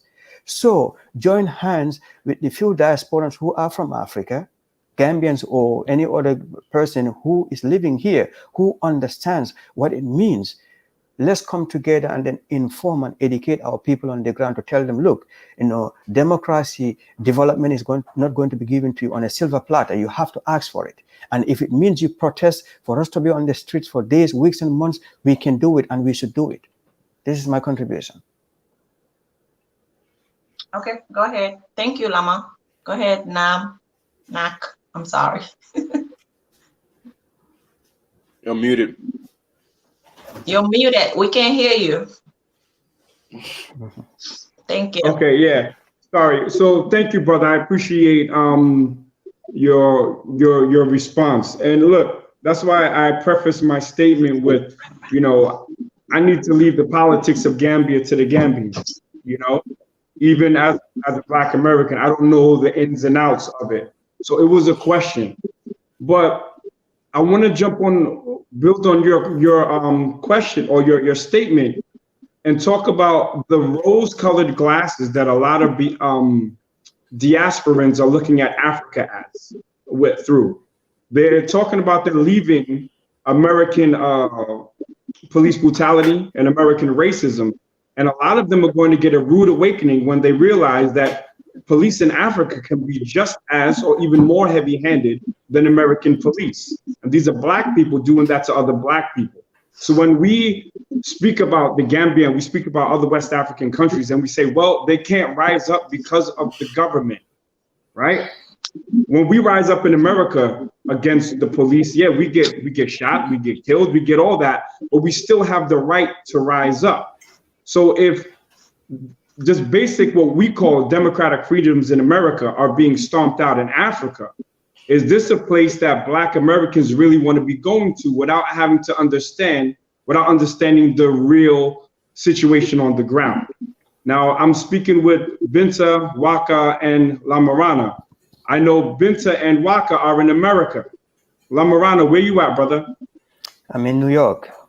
All right, this is my point. So how can, and I blame my Black American people for going to Africa from a point of weakness, a point of, oh, we don't have no culture, we can't do nothing, the police is killing us every day. Nonsense. Nonsense. If you ain't shit in America, you ain't gonna be shit in Africa. Trust me. So all the people that's going to Africa with 2,000 in their pocket and things of that nature, Africa doesn't need you. Okay? So if you're not going to Africa with a real plan that you thought out, understanding the political, the economic, the infrastructural, military, and the police aspect of it, then you're going to be going into a nightmare. And I've seen it. There's two brothers in Ghana They went to Ghana with $500 in their pocket, and now they're begging other people for food almost. You see what I'm saying? So I think we should have a real honest conversation about Africa. And I would ask the Africans that are not in Africa now, what was it that caused you to leave Africa? And has that that thing that drove you out, has it been fixed? And if it has, how come you're not back? Well, I mean, you go ahead, Lam. all right. To be honest with you, I left the Gambia to come to the United States because I wanted to leave. You know, I wasn't suffering. I had I can say, a 6-figure job. I was very young. I work in the bank, you know, and then bankers in Africa are one of the highest paid. So I was okay, but I just wanted to, you know, have a better education, because at the University of the Gambia, then I went to a college. I did a 2-year law. So I wanted to proceed at the University of the Gambia, but I was disqualified because I failed math. So I am terrible at math. So I remember the first time I went for the interview, I told them, look, I already have an associate degree in law. Why not you accept me? Maths wouldn't be, you know, a requirement. They said no. The second time I tried, and I remember I was very upset. I told them, look, you can never stop me from achieving what I want to, you know, achieve. If I can't achieve it here in the Gambia, I'm going to get it somewhere. And that's what I decided to do. I left for the United States of America. You know, that was the thing, you know. Understood. Thank you. Thank you, Lama. Before I let Re-Empire talk, I would just like to say to Bijou and Nak that we really appreciate you guys. Because we are Gambians, even though we're in America, and some of us have American citizen, but with the fact that you guys are Americans and you're part of this life to share light on the things that concerns us as a Gambians, I just want to say I really, really appreciate you guys. And we need more diasporans like you that can stand with us to how do I say this? The word I don't know how to say the word again, but stop the hate between us Africans, because Africans love African Americans and vice versa. Even though some of us do have flaws and some of us are resenting with each other, but that does not mean that a whole group of Africans don't like African Americans. And Africans, you guys also need to understand this, that African Americans don't hate you for no reason. They don't hate you. Yes, we've all been brainwashed somehow, because even the Africans that when you come here as an African, the first thing people will tell you is that, oh my God, stay away from those Black Americans. They're so ghetto, they're so that. But that should not make you judge everyone in that kind of group, because I know African Americans that are very, very good. They're very, very smart, and they have good jobs, and they're not ghetto-y like they make us believe. But like I said, tolerance and learning about each other's culture is key here. Okay, so we have to be able to tolerate each other and also learn from each other. That way we can live in peace as one Black people as a community of Black people. Very important. So thank you guys, and kudos to you too as well. And I'm just gonna let Re-Empire come in. Yeah, greeting. Are you all hearing me? Yeah. Okay. Like, I want to talk about your last comments. You understand? And like, we don't hate our brothers and sisters in America or anywhere around the world. Like, if you go to Africa at this moment, like, if you go to music industry, whether it's education system, anywhere, if you go to the ghetto, you'll understand that how African American have influence, understand, on their people in the continent. Like, you will see someone calling themselves Tupac. They never see Tupac. They don't know anything about Tupac. Like, this, how connected we are. If you go to Africa right now, you will hear that apart from Afrobeat, like hip hop, rap, and R&B, all of them are, understand, they are popping it in America, in Africa, just because you understand that there's spiritual connection between us. It doesn't necessarily mean, you understand, we have to speak good English to understand it, but we know that, you understand, this is spiritually connection, we understand, between us and you, and we feel the pains of our brothers and sisters in United States. We knew what is going on. We feel your pain. If if I don't know whether you are, you are following African, you understand, this George Floyd protest, Black Lives Matters, you will see Africans, you understand? Africans are joining you full time, you understand? But the problem, like, what I want all of you to understand is that, like, slave trade, the time you understand it, they took people from, from Africa to America. We should understand that we have different ancestors. We have different ancestors. Like, there are people who join European or American to enslave our people, African. We have sellouts. We have people who stood to fight with our, understand, with European. We have people who were afraid to stand for their people. So we have these three ancestors who were left in the continent. Those who joined European to enslave our brothers, and those who understand have intention to fight to stop it, and those who don't want to do anything because they are cowards, they are scared. So we have these three type of ancestors in Africa continent. Then when we go to the understanding to America, like our brothers and sisters who were enslaved, we have 3 or 4 there also. We have people who were totally against, who stood to fight against European. If you read Kunta Kinte's history, you will see he was organizing protests inside the board. He was organizing riot. Yeah. He was ready to fight them at that moment. Those are the ancestors of, that is one part of ancestors. We have other people, other African inside the board. They allow, like, it can sound somehow controversial, but that they allow, because if you see amount of the people who were controlled by very few people, it's because this unity among them at that moment. Some were afraid. So if there's, I'm sorry,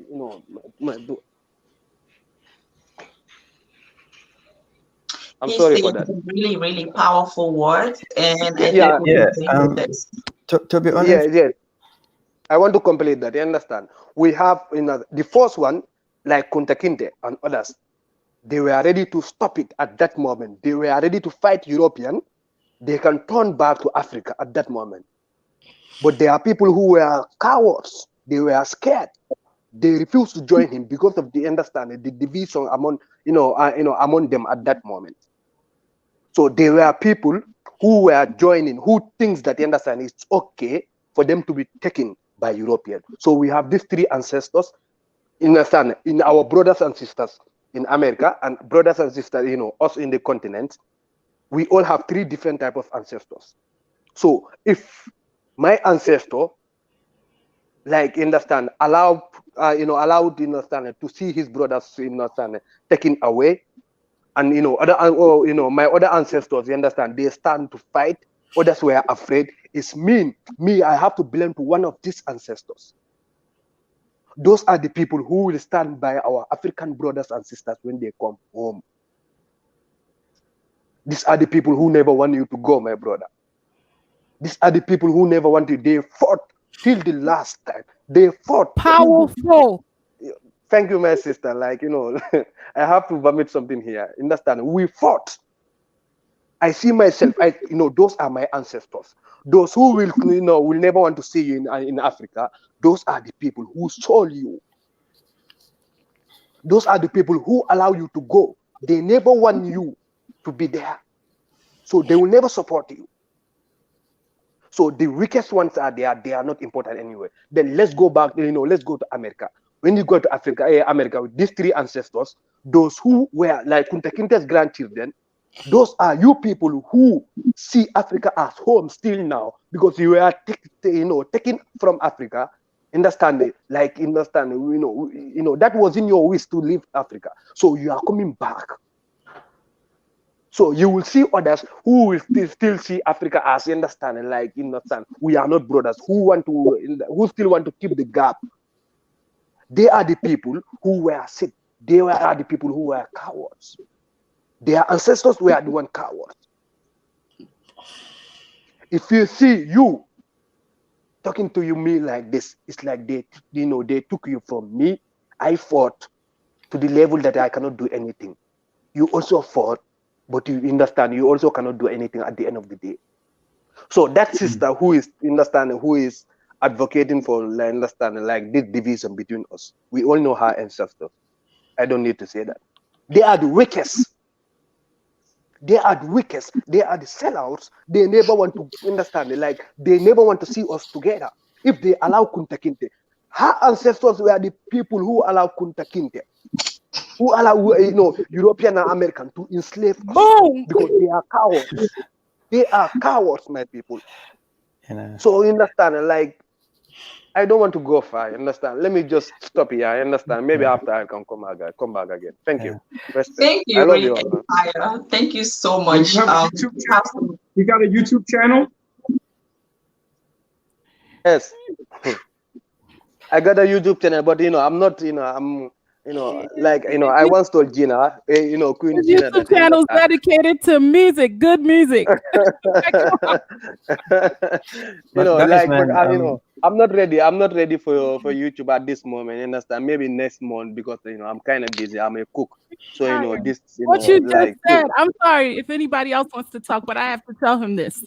What you Okay. just said was everything. And if Okay, anybody, sister. y'all missed it because y'all was talking other stuff in the comments, then y'all need to go back, listen to this video again, his portion. Understand what he just said was the truth of it. Mhm. You know, Thank you, I'm sister. gonna share something with y'all. Anybody that watches my channel, you know I uploaded my DNA test. And I Yes, I found out watched that it. I'm 19% Gambian. Actually, it linked me to a person in Banjul. I've been talking to her. So you see, with me, the reason I decided, okay, enough is enough, is I understand now. I have a direct descendant. I have a 6th or 7th grandparent that came from the Gambia. And when I think about what you said, Mhm. the same three, we still some of us that have this mindset that, oh, they sold us. Some of these people that were sold were sellers themselves. Mm-hmm. True. They were sellers themselves. And some of the people on the continent, like he says, some of them were sellers, but some of them were people that lost people that were sold. And some of them were traders. And we have them throughout the diaspora, the sellouts, the traders, and the sold. And we have them on the continent, the sellout, the traders, and those that lost people that were sold. So no, you got to really look at it from that person's personality will tell you what ancestor they came from, because they're doing the same thing Where they they did back belong. then. If they were Where they divisive, belong. that's just the person. And I love what you just said, because you just brought it all to the table. And to be honest with you, Biju, what the brother said is very important. And I want everybody who is watching to understand that Gambians are very brave people. He made reference to Kunta Kinte. Not only that, in the 1800s, Gambians fought the British. They won them. They won, that battle. They had to go get reinforcement from Freetown. Bara, right? Yeah, the Bara War. And I want people to understand that. And this is, and like some of us, really YouTubers, when we see certain things, we come out, we speak against it.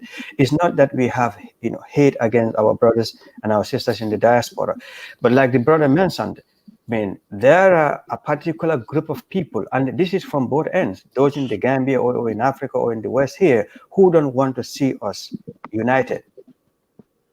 They have their own agenda, whatever that is, it is their own thing.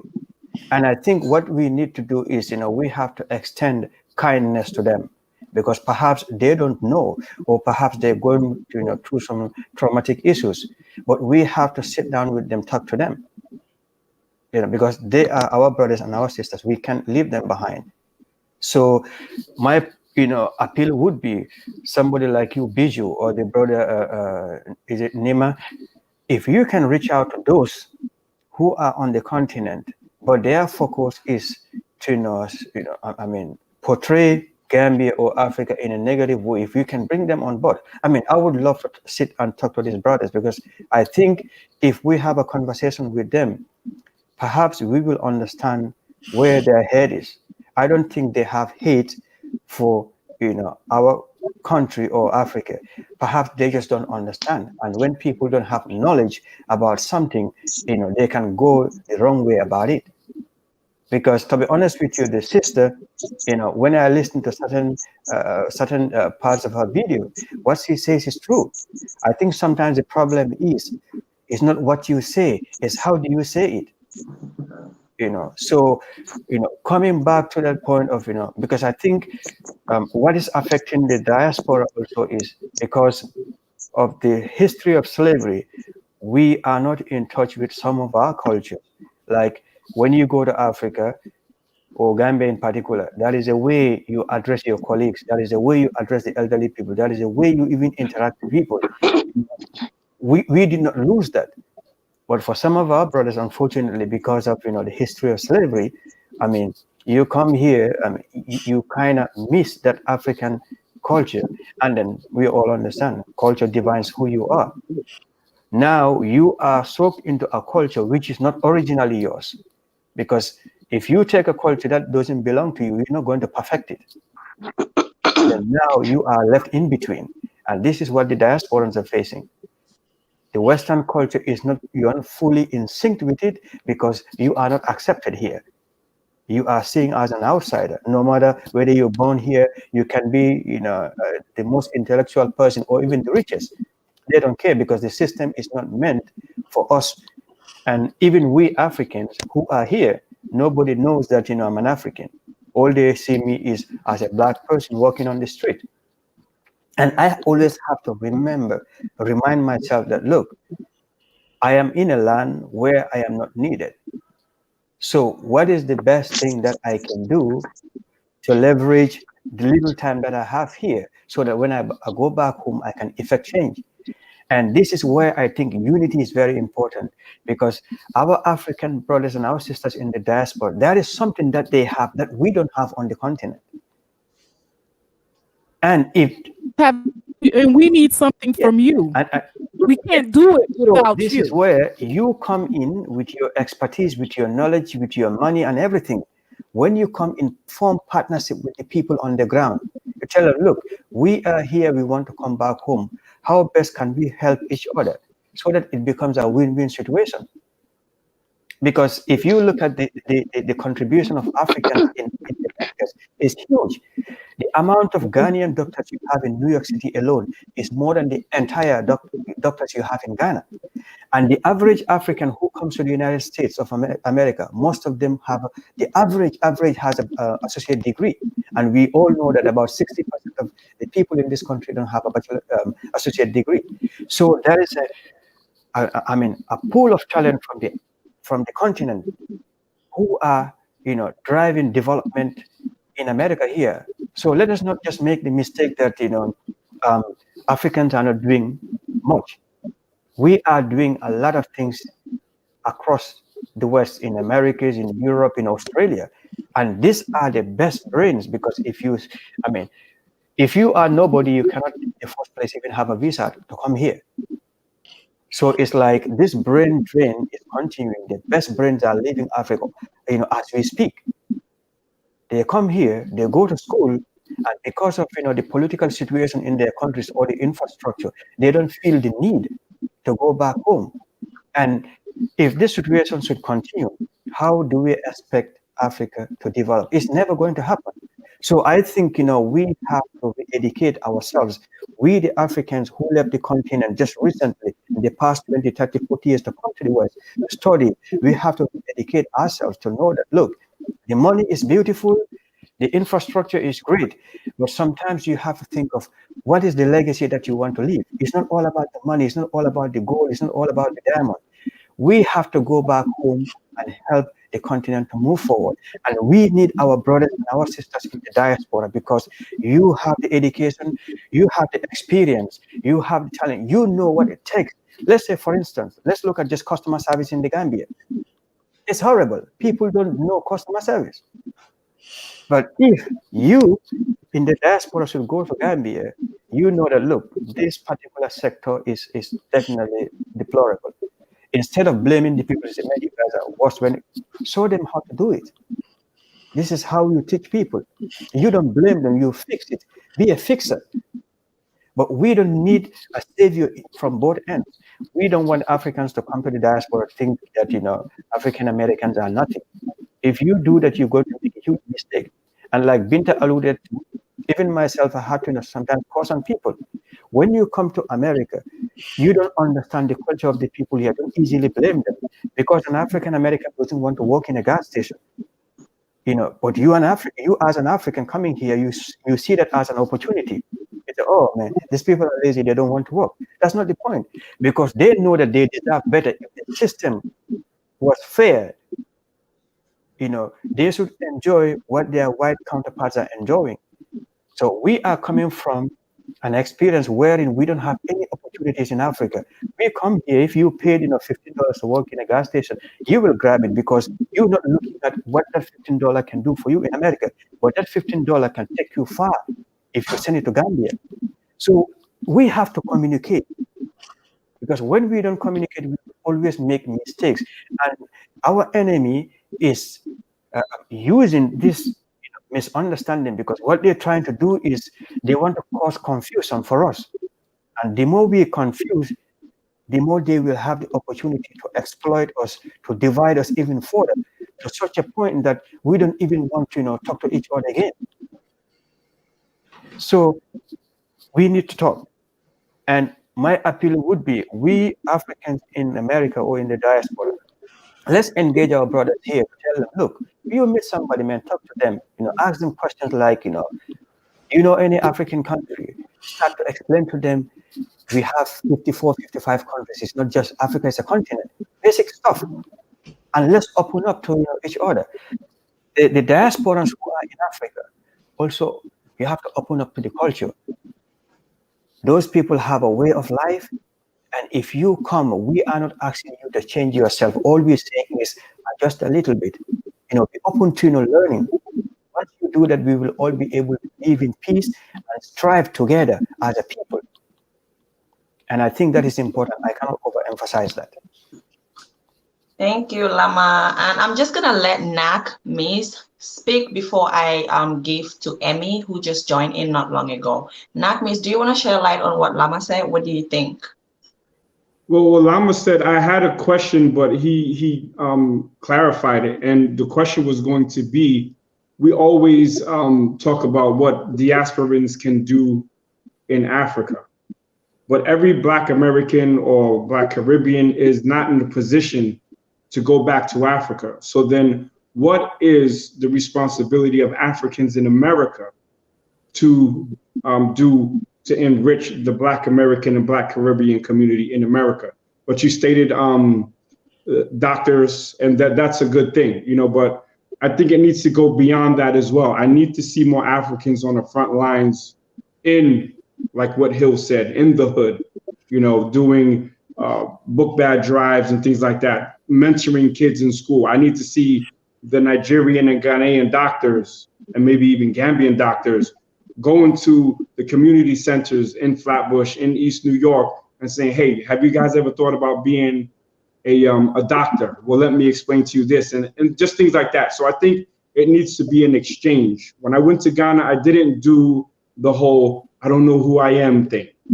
Black Americans do have a culture, and it's a culture that was built under duress, under the enemy lines, as a minority in a white land. So it's obviously going to be different from African culture, which is, you guys are majority, but still under the thumb of colonialism. So somewhere in the middle, we can meet. And I think once we do that cultural exchange, then we're going to open up the lines for better cooperation.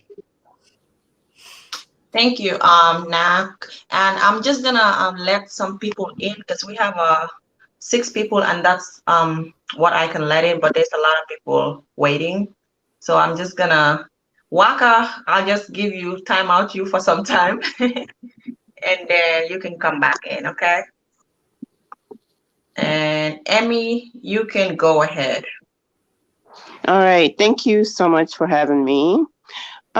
My question is about the video that Art Kathy still has on. You know, like most of you have said, it's not, some of the content in it is true, but her delivery is very wrong and disrespectful to the Gambian people. My question is, and it's very disturbing because she also has followers that just agree with everything she's saying. That video in itself is very, very it's just divides Africans from African Americans, and it is very insulting. So my question is, why does she still have that video up, knowing what it's doing to people, to us as Black people, African American and African? Why does she still have that video up? And secondly, if she does not like Gambia so much as she just insults people, why is she still there? Why don't she just go back to where she came from? And finally, I will say that Aunt Kathy came from America, and in America, she knows better.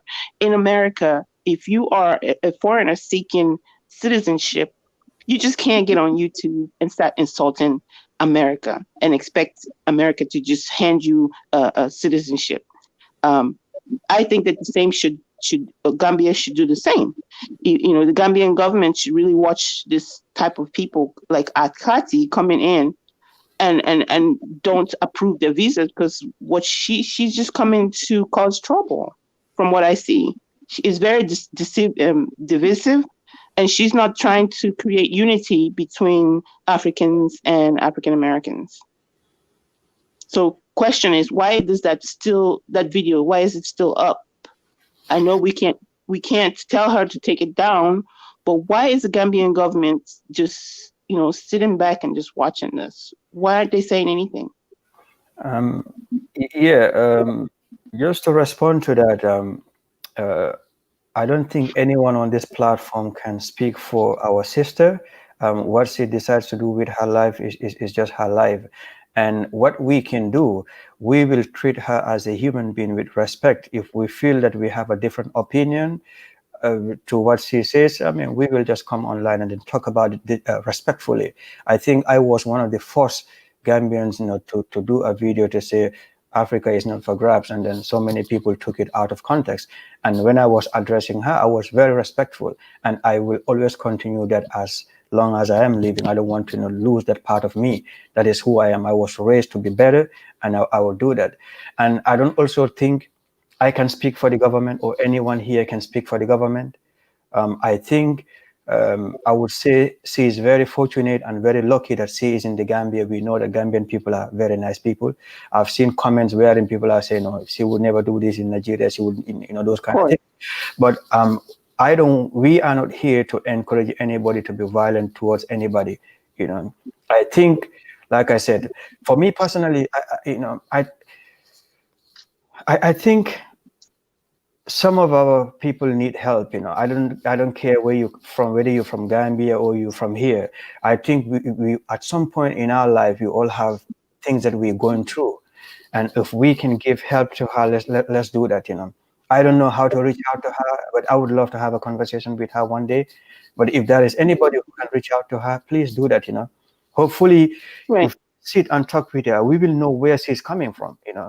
Maybe I think to create unity, first of all, she needs to take that video down. She really needs to take that video down, because it's not doing any good for anybody. She coming from America to insult Africans, what they're doing and what they're not doing. She has her own problems in America. Example, Chicago. Why doesn't she go and solve that? Does she think she's going to come to Africa and just solve African problem with that attitude? She's not going to last in the Gambia. She's not.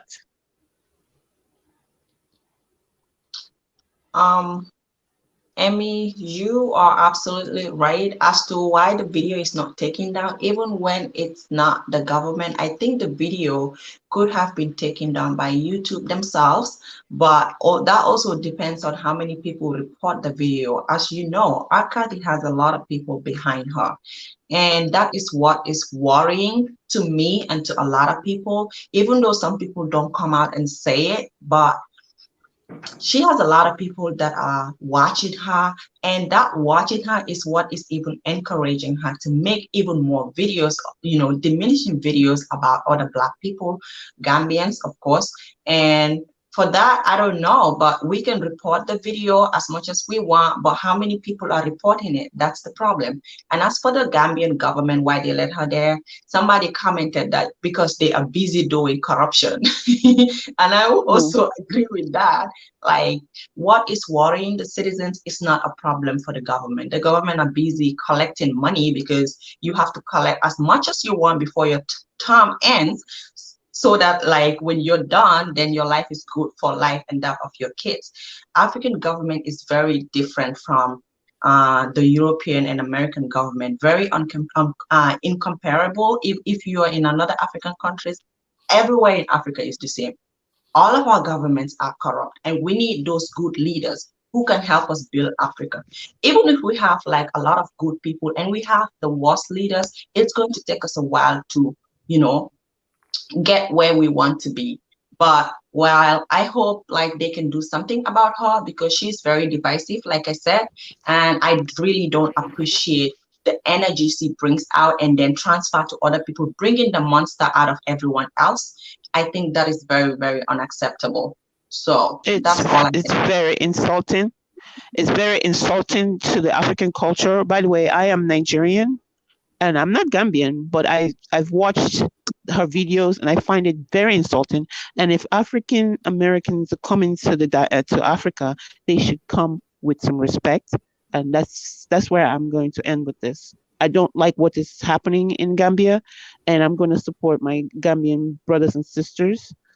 Just the way I support African Americans as well. But like I said, she cannot bring this to Nigeria. We will not accept that in Nigeria. And so I applaud you guys for bringing this up. This is a great topic, and I hope she's watching because she's very, very rude, and we cannot accept that in Africa. Yeah, I Thank hope you. she's watching and her co also are watching, because this is a conversation that is needed, especially for us, the Africans, because we have been wanting to have this kind of dialogue or have this kind of conversation with our African brothers and sisters. Even I reached out to a couple of people who never replied to me who are in Gambia.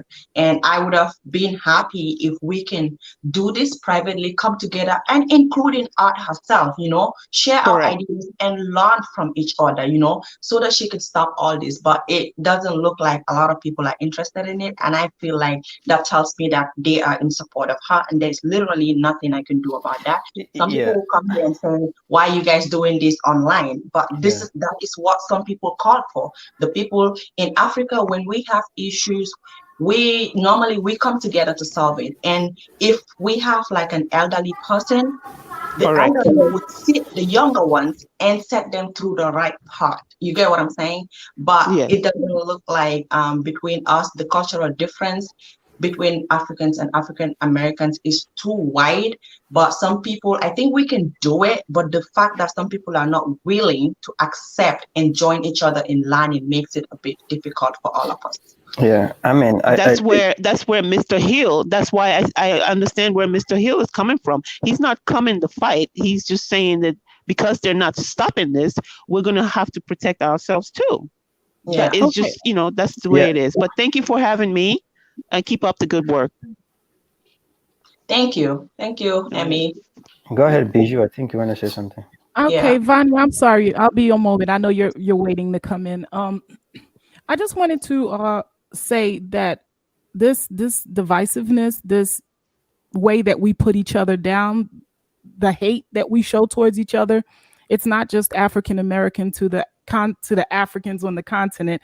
It's Black people all over the world, and we have an issue with this, and we need to address it like this is the issue. It's not something that just happens, because when you think about it, Art Art Connie Art Carthy, I'm not sure of her name, out of the picture, you have the same things going on in the Gambia within Gambians. You have to be honest about this. And the same thing goes with African Americans, that we do it to each other, and Haitians and Jamaicans. We have to start weeding out this thing where we're putting each other down, even when we think we're helping each other. And it's funny because I was sitting here and I was listening and I was like, this thing is not even about her as much as it's the behavior that needs to change for our people across the world.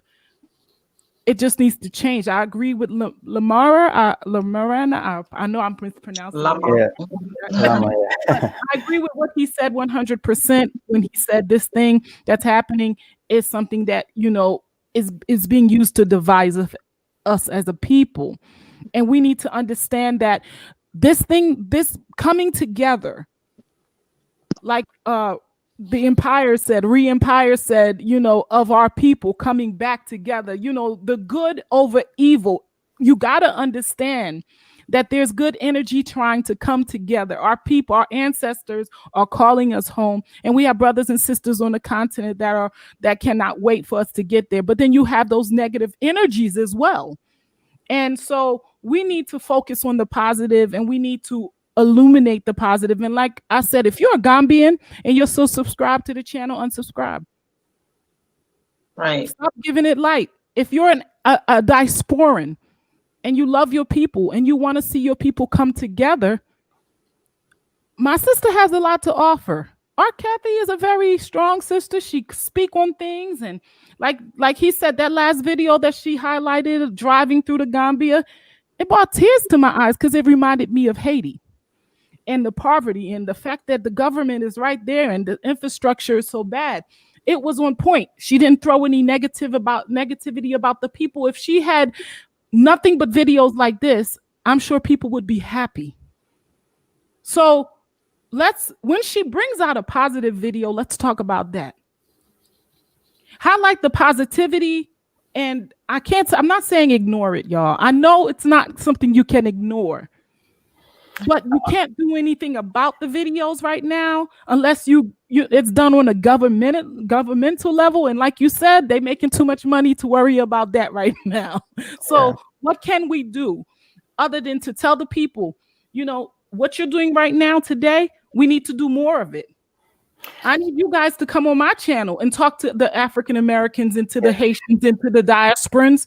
They need to hear from their brothers and sisters from the continent, just like you guys need to hear from us. We need to hear from you. And then when more of us are talking in this manner, and negativity won't even count.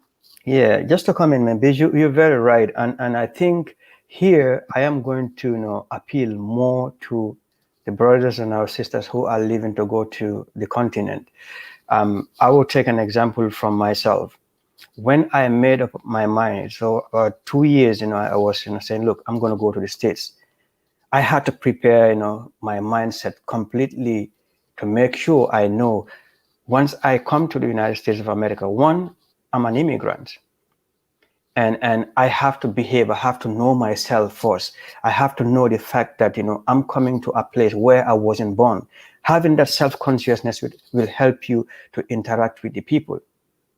But if you come with a mindset like, you know it all, you are the savior of, Gambian people, then you're going to have problem with the people. So I think it's very important for us to understand that if you live where you were originally born, you're going back to somebody's place, there are so many things against you naturally. You don't know the culture, you don't know the laws, you don't know how to even get to point A to X. So therefore, just take your time, learn things easy. You may come across things that will shock you, that will be a culture shock to you, but try to ask. I mean, you don't have to agree with everything, but just ask. What I did was I took the best part of the American culture that I can take to develop myself. Anything that I feel like is against my spirit, I just let it go. But I don't go out there and then speak negatively and even make a blanket statement to generalize that, look, America is like this. No. And then I will never do that because I am grateful for the opportunities that I have here. And I think, for some of our brothers and our sisters in the diaspora, if you go to Gambia or Africa, you should also be thankful for some of the opportunities. You may not take them very seriously, but for the fact that you can walk on the streets of the Gambia 2, 3 a.m., you don't have to watch your back. Nobody's going to, hurt you. You don't have to, you have that peace of mind. That alone is a huge thing. So I think sometimes we take these things for granted. So let's just try to be positive about the things that we do. Be a builder, don't be a destroyer. You have a platform, you have a responsibility. What is it that you can do to bring people together, to bring investment to Gambia? Let's all do that. And I also want to talk to some of the audiences who are on various platforms, who subscribe to our channels. When people are speaking good or when they're speaking hate, we all have five common sense. We should be able to know that, look, this is a hateful message or this is a good message. If you see a hateful message or a demeaning message, please don't support it, don't empower it.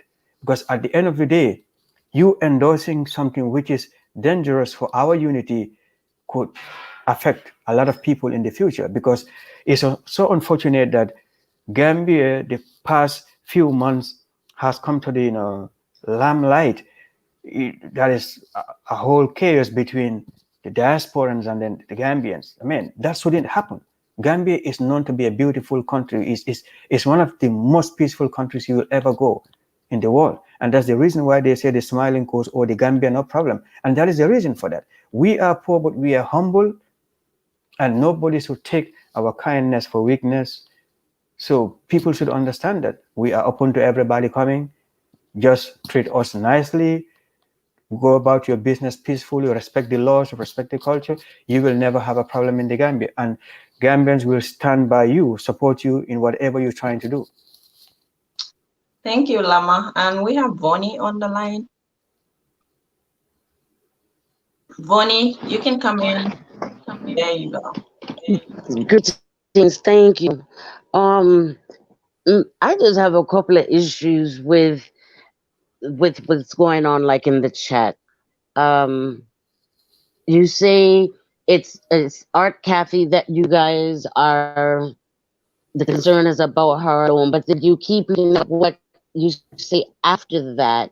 It's like you're also pointing and blanketing African Americans with that, on top of people saying the unity and the African Americans come back home and we're coming, you can come with open arms, but then you also at the same time have stipulations on them.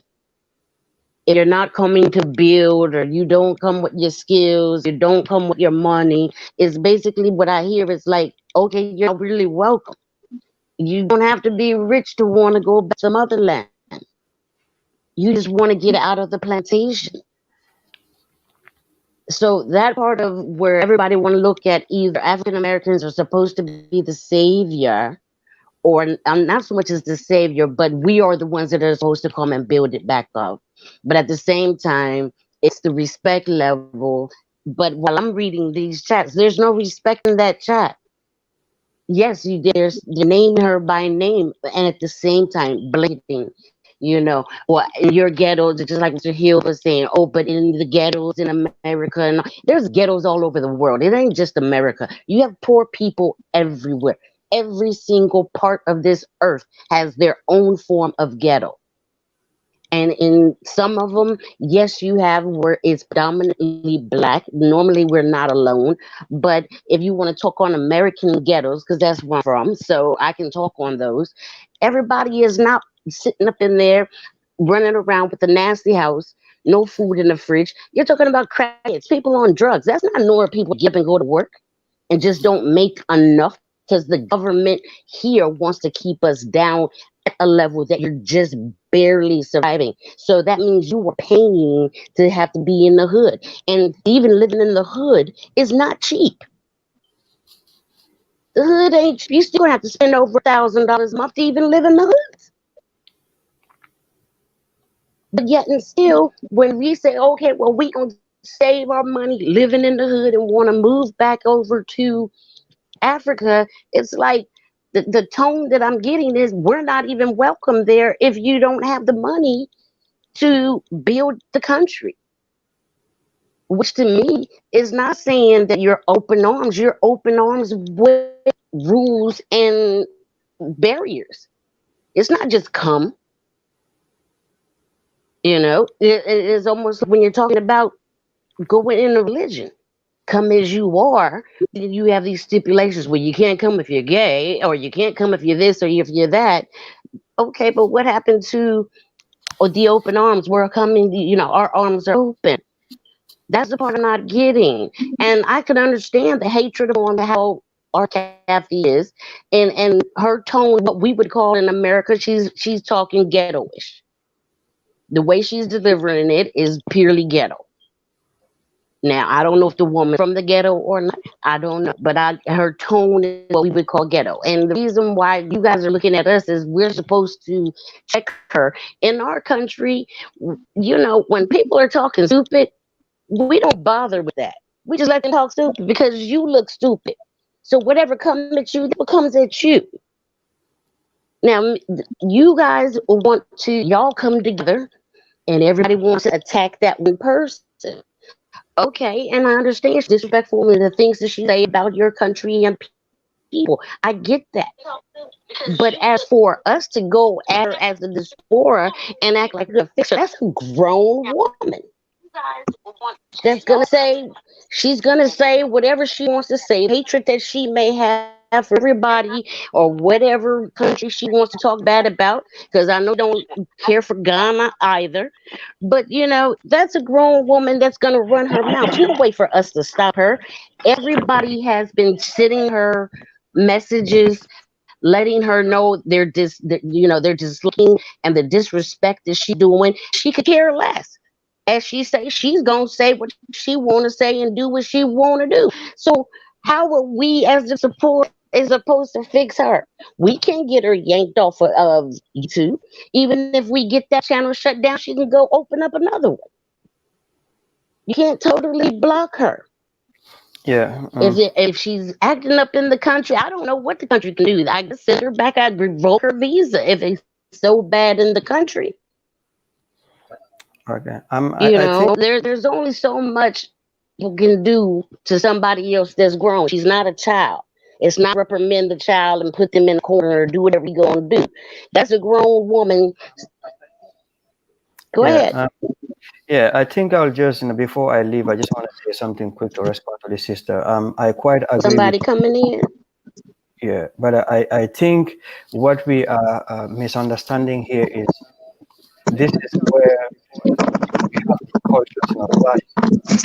Okay, somebody who comes from the United States of America, you have freedom, you can say whatever you want to say, but that doesn't give you the right, regardless, to say whatever you say, if you understand what I mean. When Donald Trump stood and then say certain things about African people or Mexicans are rapists, we call it freedom. It is freedom. But we have to understand freedom. Okay, but let me ask you this, Lamar.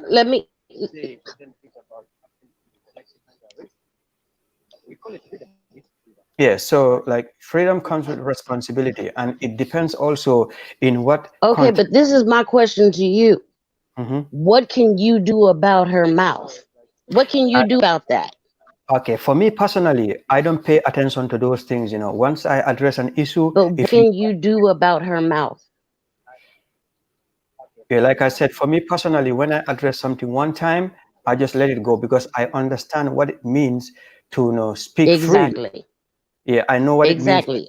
Really. What I have a problem is with if you are violent physically, then I don't accept that at all. But if you want to speak, and then this was the reason why when I said what I said, I lay it to rest. I don't even validate it anymore. I don't watch the videos. I don't even have time for that. But we have to understand the cultural context of everything that you do. If you move to a certain place, that is a way of life. If you say something that goes against that way of life, then people will speak against it. It doesn't mean that people don't like you. It's not the culture in that place. Because you go to a culture where people are very quiet, they're very respectful, they don't speak much, against anything. That is their normal day life, and there is nothing wrong with that. But you come to the States here, people speak every day, they say whatever, somebody can sit the whole day, talk about nonsense, because that's the culture. So, and I don't see anything wrong with that. But coming back to what you were saying, like people living in the hood here, or people want to, Africans are looking up to African Americans or people in the diaspora to develop. No, I don't think Africans are looking up to for them to come and develop Africa, because Africa cannot be developed by anybody but Africans themselves. What we need is we need help. And when you look at even globalization itself, this is how other countries were able to develop. Places like China, they had to get investors from America to come and invest in China. This is why China now is the second economic power in the world. So we're saying that we want investment from around the world, but we would rather prefer to have black investment around the world coming to Gambia or coming to Africa, because we know exactly what is happening in the Gambia right now. We have Chinese, we have some Lebanese, we have some Indians. So these are people, when they come, they don't even want to stay with our people. Their purpose is one, to maximize profit and then go home. But for people like Bijou and so many other African Americans in the diaspora, they want to come home genuinely. And if you have something that you can invest, add up to our economy, and you stay in the Gambia, that means whatever money you make is staying in the Gambia. That is going to help, because capital flight is what is affecting the development of most African countries. So what can we do to make sure that whatever natural resources we have in Africa is harnessed by black people, not only Africans, but black people around the world? If you have money to invest in any African country, do it. Because even here, let's take an example from Akon. You think, Akon will ever dream to, say, I want a city in America. He can be the richest man in the world. It will never happen, because you know why? He is black. But in Africa, the sky is the limit for every black person. So if Akon can, have a city called Akon City, and even have Acoin that is under construction currently, you can do anything in Africa, and you can be anybody, you can be anything in Africa. So this is what we're saying. And for people like me who are poor, if you are from the West here, you still feel like you want to move to Africa, the doors are open. There are some jobs. The only problem that you're going to face is the amount of pay you're going to get. There are people who are paid $100 or less than $100 a whole month in the Gambia. Are you willing to let go your $1,000 that you make in the US here to go to Gambia just to work and make $100? It's a question. If you think you can do that to give Yes. to the country, or the Peace of continent, mind is priceless, honey. yeah, if you can, Peace of mind is priceless. yes, so you can come and then, live with us, work in the normal jobs that we do, and then live peacefully. But I know many people won't do that. And this is why, for me personally, I advise people, if you come into Africa, it's not that we don't have opportunities, but come and create opportunities, because the baseline is completely different. What they're going to pay you is next to nothing. But based on the living standard of people there, they are able to manage it. So it means you have to transition from the lifestyle you have in the West to be able to live in Africa comfortably. And that means you have to change the mindset and everything. It's a complete transformation for somebody to go through that. So if Yes. you're willing, you can do it. Yes. Totally agree. But this my thing with one point that you said on, the investment side of that. Um, it's not that your country, that Gambia doesn't have people investing in Gambia. It's the corruption of the money being stolen, not used for what it should be. Because from my understanding, what I believe next year, you guys are supposed to have some type of big meeting coming where all types of big leaders are coming, and the Gambia is spending millions to do the roads in those area and fix it up before all of those important people, those VIPs coming. So it's not that the money's not there, it's when they want to use it and what they want to use it for. Now, good thing that will come out of that is that some of those streets will be redone. Streets or whatever they're going to need to be putting up. Shops are going to have to be built for that entertainment of that meeting that they're having. Um, as for the people coming, I don't think that we're so backwards or we're so stuck in our ways that we can't adjust. We can adjust. I mean, especially depending, especially from where you are in America, because people from the South definitely know how to live like an African to this day, because we're still living that way. You understand? There's still dirt roads. There's still the potholes. There's still, and you got to drive. I mean, maybe you don't know the name, but well, you should. You're over here in America now. For me to go to Walmart is an hour drive. So it's not that, so that's what I'm saying. Okay, the local stores here are just like they are in Africa. You get the essentials of what you're needing, but everything else that you need, you got to drive far into the city. So we adjust to that. The cost of living in the South is totally different if you're living in New York, Florida, California, or Texas or whatever. You're getting paid minimal here. And in these countries, these are definitely still Jim Crow. So they really ain't trying to let black folks make no real money. So it's a state of mind for the people. And like they all say, not everybody is built for Africa. But it's like, the thing that I don't like is just the blanket. Okay, you have Art Kathy out reading these comments, and it's like, oh, we're not insulting you, but yeah, you just insulted my whole being. Yes, we're Africans, we're black Africans, but we're still also Americans too. So when you talk about things like in the hoods and the ghettos, and we ain't got this or we ain't got that, yeah, that does hurt our feelings, and it ain't a matter of the truth hurts, because the truth hurts anybody. That's why they all mad at Oh, our Kathy, because the truth hurts in the way she delivered it. Now, for me, she need to go read that right. Can book. I say this? Yeah, go right ahead. Can I say this to you, my sister? Okay, now in reference to what I got, what I got when I heard that brother's frustration was anger. And anger meets anger. You know, we of Mm-hmm. course we understand that, coming from where we're coming from, that ghetto is ghetto. And when we hear it, we understand what it is. That's just tacky, it's just trash, it's just we don't pay attention to that. But Mm-hmm. like, You putting just yourself in ignore it. somebody else's shoes, Exactly. putting yourself in our brothers and sisters' shoes on a continent, to have your own people, okay, to have another race come in and look down at you is one thing, but to have your own people that look just like you come in and look down at you, it hurts. It's like you being, it's just like it hurts when the coons do it to us here in America, when we have those that are in a higher level and they look down at the ones that, Yes, middle class or whatever. yes. You know, it's still not good. It's not good. It's not acceptable. But I and was it's just hard. about to It's say that, easier because for us to even say here, that. the It's worst people easier that'll do you at your job is another brother or sister. Exactly. It's easier for us to say ignore it, but at the same time, we have to let them say, we have to listen to the hills.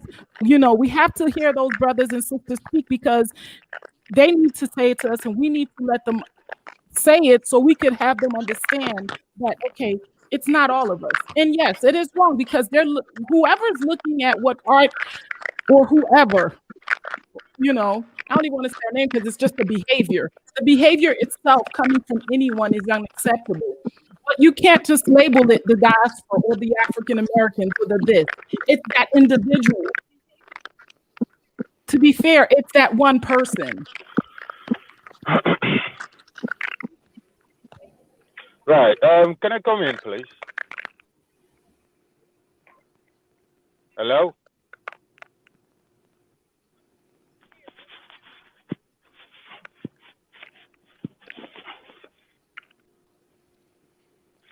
And So, and you're exactly right. Sure. Um, was that Spice? can I Hello. come in, please? I Yes. can hear So you. coming, Spice. Yeah, the thing is, what I understand about these diasporans and the Africans, right? Um, there's a lot of ignorance coming from the diasporans regarding the fact of how Africa runs or how Africa operates, right? Because most of the diasporans are getting their frustration from what they're seeing through the videos of the YouTube channels, and it's very limited to exactly what actually goes on the ground. Going off what Art Kathy is putting out there or what Bag is putting out there, or whoever else. Because the way I see them is they're portraying a message to try and get a following, um, and they're following the American dollar. You know, they're not ready to actually like integrate with the locals and work with the locals and earn with them, because that's not what I'm seeing. What's going on? All they're saying is like, oh, the diasporans, they're trying to attract the American dollar, yeah, all the time. And with regards to Art Cassie putting out there that it's the OIC, because of the OIC, that's why we're getting all this infrastructure. That's totally false, you know, because like Gambia's been developing way before the OIC or any other how to call it, meeting or conference that's happening over there. This is just what happens, right? This is just what happens like when a conference is happening. You know, money gets put out and some improvements happen. But then that doesn't mean that Africans themselves are not building their countries, right? Or we need the diaspora to actually develop ourselves. That's totally not the case, right? Um, right. The other thing I'm looking at is like, let's say all this repatriation exodus, right, that what's happening right now, because a lot of people are just like waking up to it, right? I mean, when you look at the countries that have been targeted for repatriation, Africa is very big, but not every African country is very enticing. So they're looking at the places that they can speak English. The rules are very relaxed because the government themselves um I've not woken up to like receiving all this influx of people. Yeah, right. So at some point, there definitely is going to be recommendations made in regards to all this immigration that is supposed to be just poured onto Gambia itself. I mean, Gambia is very tiny. I mean, like in the next 5, 10, 15 years, right? Are we going to be able to cope with another few million influx of people? You know, these are all questions that needs to be raised. Do you understand where I'm coming from? Right? I mean, like you go to places like Tanzania, never mind if you were born in Tanzania, right? If you don't have citizenship of Tanzania, you couldn't even buy a house there. You know what I'm saying? Like in Gambia, we let anybody come in and like take advantage of these buying lands and da da da da da. And you know, some of these lands that are being bought are like prime agricultural lands. You know, they shouldn't even be used for housing, so to speak. So, you know, like we're gonna see serious like recommendation being made at the highest of places where the parliament, I mean, like sitting there just talking about advocacy, it's not the focus. The focus is like what is the government gonna do to react to this you know, all of a sudden putting this like repatriation thing onto the limelight. And another thing that Black Seed is putting out there is saying, oh, Gambia has always had this automatic citizenship. No, that is not true. I mean, basically what happened is the former president had a bit of a bravado about himself and just like created this foot and puff or whatever, right? That is not the consensus of all Gambians, you know, and we need to recognize that.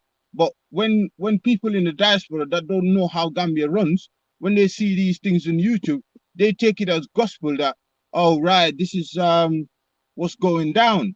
And you know, like if anybody wants to really, really get to know Gambia, I'd say take a visit, not once, not twice, not 3 times, and get to know the country first before you make an informed decision whether you want to repatriate there or not.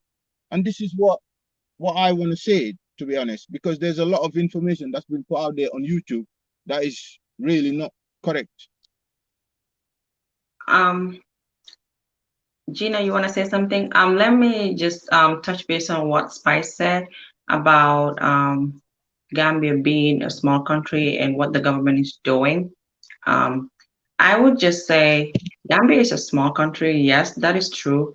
But if we have the right people, the right diasporans, the people that are willing to come and build with us, I don't think we will have a problem.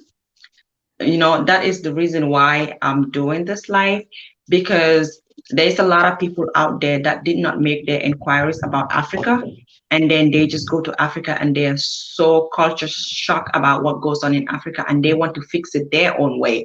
But like I said, with the right people, no matter how small Gambia is, we should not have a problem having our brothers and sisters back home with us, building and living in peace.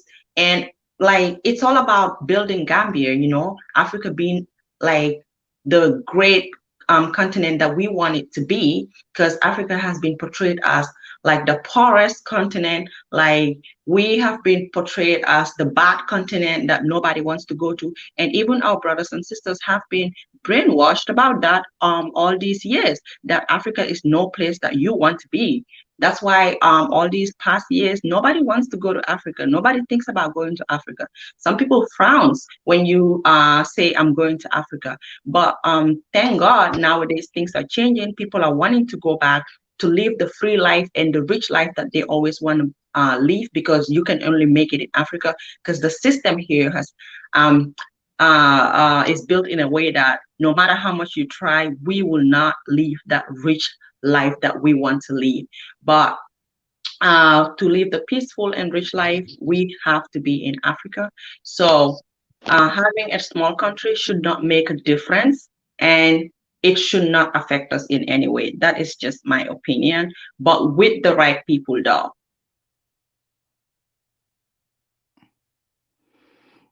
Okay, I just wanted to respond to the brother in reference to what he said about too many people coming back. Not everybody that's coming back home to Africa wants to go back to the Gambia. The Gambia right now have a lot of attention on it, and it's a good thing because the Gambia needs to bring some people in to help build. I hear an echo. Somebody has a second screen, I guess. You might want to mute it. Okay, so the Gambia wants to bring. I mean, the fact that more people, more of us are wanting to go back to the Gambia. Shout out to Blacks that they did a wonderful job of highlighting the beauty and of Gambia and its beautiful people. That being said, I don't think you're going to see that much of an influx to the Gambia. What's going to happen is the people that's meant to be there will be there. I don't think this is just a physical thing that people are doing. This is a spiritual thing that I think is happening. And even with the situation with Art, our sister Art, and I definitely do not agree with her abrasiveness and the way she's communicating and dealing in the Gambia. It's actually bringing some things to light.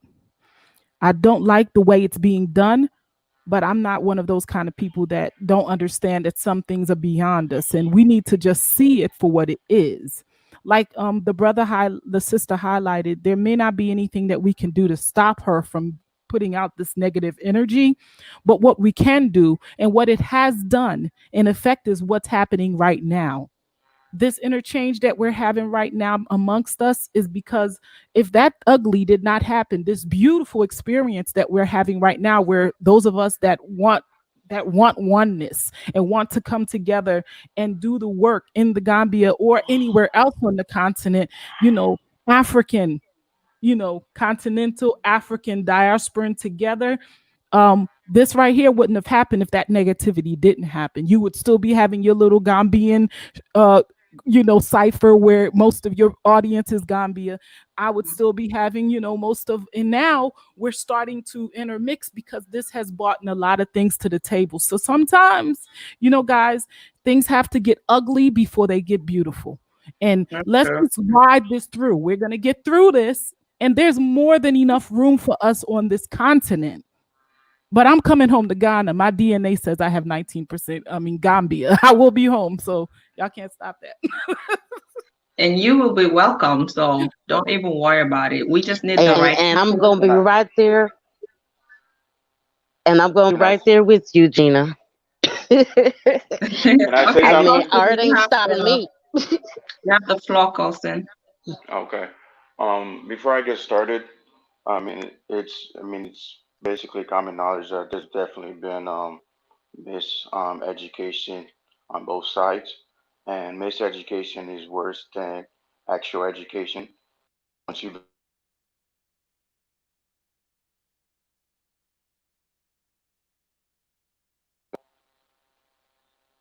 can you hear me We now? can hear you. Can you hear me now? Oh yeah. Hmm. Okay. So once you've been misinformed and you have that emotional tie to it, it is very difficult to reverse that. It takes a bunch of new information, and it takes the courage to analyze, the whole thing, not just the piece that, you've been fed. Now, notice I wrote my email down here specifically for anybody that's interested. I have a great documentary, which I think everybody would benefit from, especially people on the continent, just because the information is not abundant to you guys, things like that. But so go ahead and shoot me an email, and I will send you the documentary. It talks about African history. It talks the things that African Americans are going to the United States, things like that. But I mean, this isn't the first time that African Americans or people in the diaspora have tried to connect with the continent. I'm sure you guys heard of Marcus Garvey. At one point, he created a network of 1 million, African Americans who are ready to go back, right? And all of our lives, we've been given this terrible stigma about Africa. Go back to Africa. That's what the whites always tell us. Go back where you came from. Well, they tried, and then the U.S. government stopped it. We have to understand, why would they tell us to go back, go back, go back as an insult? And when we tried to do it, they said no, no, no, no. They stopped it because us connecting with you guys will show basically the game that's being played. You know what I mean? It's high time we realize that, and it's high time that we all address the little white man living inside of us, right?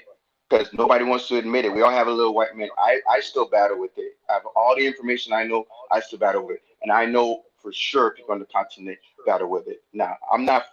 I'm from Africa, but I'm not living in Africa, right? I'm from Haiti. That's where I was raised and born. This is an African nation, and we were the first liberated country, and we have stigmas about Africa now. Till recently, because of the internet and things like that, that's been changing. You know what I mean? Just the other day, my cousin was talking to me. He's like, "Man, I got to go to Africa. I got to go to my grandparents' land." Things like that. And I was so happy, to hear that come out of his mouth because he's a traditional Haitian. What I mean? I'm more of a Americanized. The information is abundance to us. Things. And what I've also noticed is now it's been what 3 months. 3 months we've been stuck on this R. Kathy thing. There's a bigger issue here. It's been 3 months. There's less than 100 African Americans in the Gambia. We have to understand that. Ghana has probably 3,000 African Americans. And those who wants to be there, they're gonna be there. Because, like I said, the influx is happening because of the information. There's been African Americans since the '90s in Ghana, and they've done great things. I forget the sister's name. Mama Africa. I'm sure Gina probably knows who I'm talking about. She has the whole you know hotel slash receiving the African American things going on over there. What I mean? There's been schools that's been built. There's been hospitals they've been built.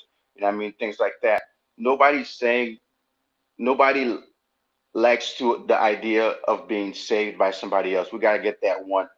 We got to get that out there. One, I don't like feeling like I need to be saved. Now, it's a two-headed sword, or one of those situations. It's a double-edged blade. This is why I'm not saying that African and diaspora or African Americans are coming to save Africa. That's impossible. We don't have the numbers, and not even with all the money in the world. You know what I'm saying? So it has to be a collective effort, right?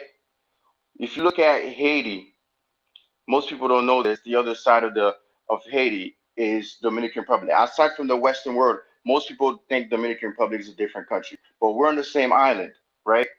Due to conflict with the U.S. and how things been run, what I mean, of course, with the racism, Dominicans have had it a lot easier than us. Now, most of their infrastructure and a lot of their forward thinking came from their diaspora population because they traveled, they saw I was out there, they came back and they brought it. Things needed to be adjusted so it can fit the culture. They made the adjustments, things like that. But to be sitting here and regularly talk about our Kathy, our Kathy, our Kathy, our Kathy. If it means that bad, you guys want her out of the country, get her out of the country. We have bigger fish to fry. Because right now, what we're doing, we're literally creating division. We're creating division amongst ourselves, and we haven't even got to the point where we're a threat to the European empires. Because what we're trying to do here is revolutionary. We got to stop playing these little kid games. Understand? You're trying to build a continental superpower. You say United States of Africa, but it's really a continental superpower that happens to have all the world's resources. Where is that being talked about around the world? Nowhere. Nowhere. And we know Africa is doing the savings to these other European countries and to the rest of the world. So United States of Africa means the fall of their empires. And this early on, we're already fighting amongst ourselves. Think about it. This early on, and we're talking about, oh, we want to take Europeans, we want to leave their countries, or we want to dethrone them, or we're sick of white supremacy, we're sick of them exploiting us. And this early on, with one bad apple, we're still 2 months later, we're still talking about it. This is ridiculous. Colson, And okay, that's I all I want have to to say. touch based on what you said. The reason why we're still talking about it, and I can't hear you. can you hear me? I Can can't you hear hear you me guys. I now? don't know what's going on with this thing. Oh boy. I can hear you. I'm gonna leave. I'm gonna jump right back in. Okay.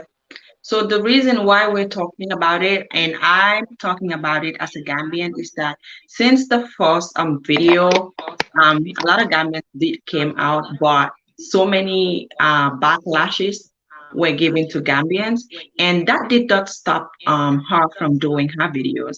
So that is why I think it's only fair that we come out and ask our brothers and sisters to help in condemning her, and we're gonna keep condemning her. We're gonna keep talking and condemning her because her behavior needs to be condemned.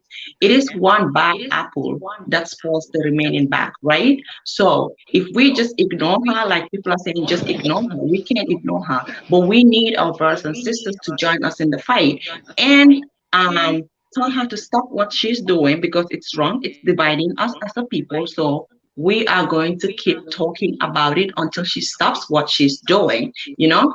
I'm not saying that we should keep bashing her or trying to hate on each other, but us as Black people need to condemn other Black people that are trying to divide us. Maybe it's not an intentional division, but her attitude and her behavior towards us is causing it, and it's um just giving bad vibes to everybody else. And as you guys can see, a lot of people are saying things out of anger, which is not supposed to be. And all this is caused by division. This is just my opinion about it. A lot of people keep saying ignore it, but things cannot be ignored because when we ignore it and it goes to certain extent, then we start regretting why we ignored it. This is just like you telling African Americans, get over slavery, man. You guys are so still stuck on the slavery. That's why you hate us. So I know it's kind of like a little bit incomparable because you can't compare slavery to what is happening right now.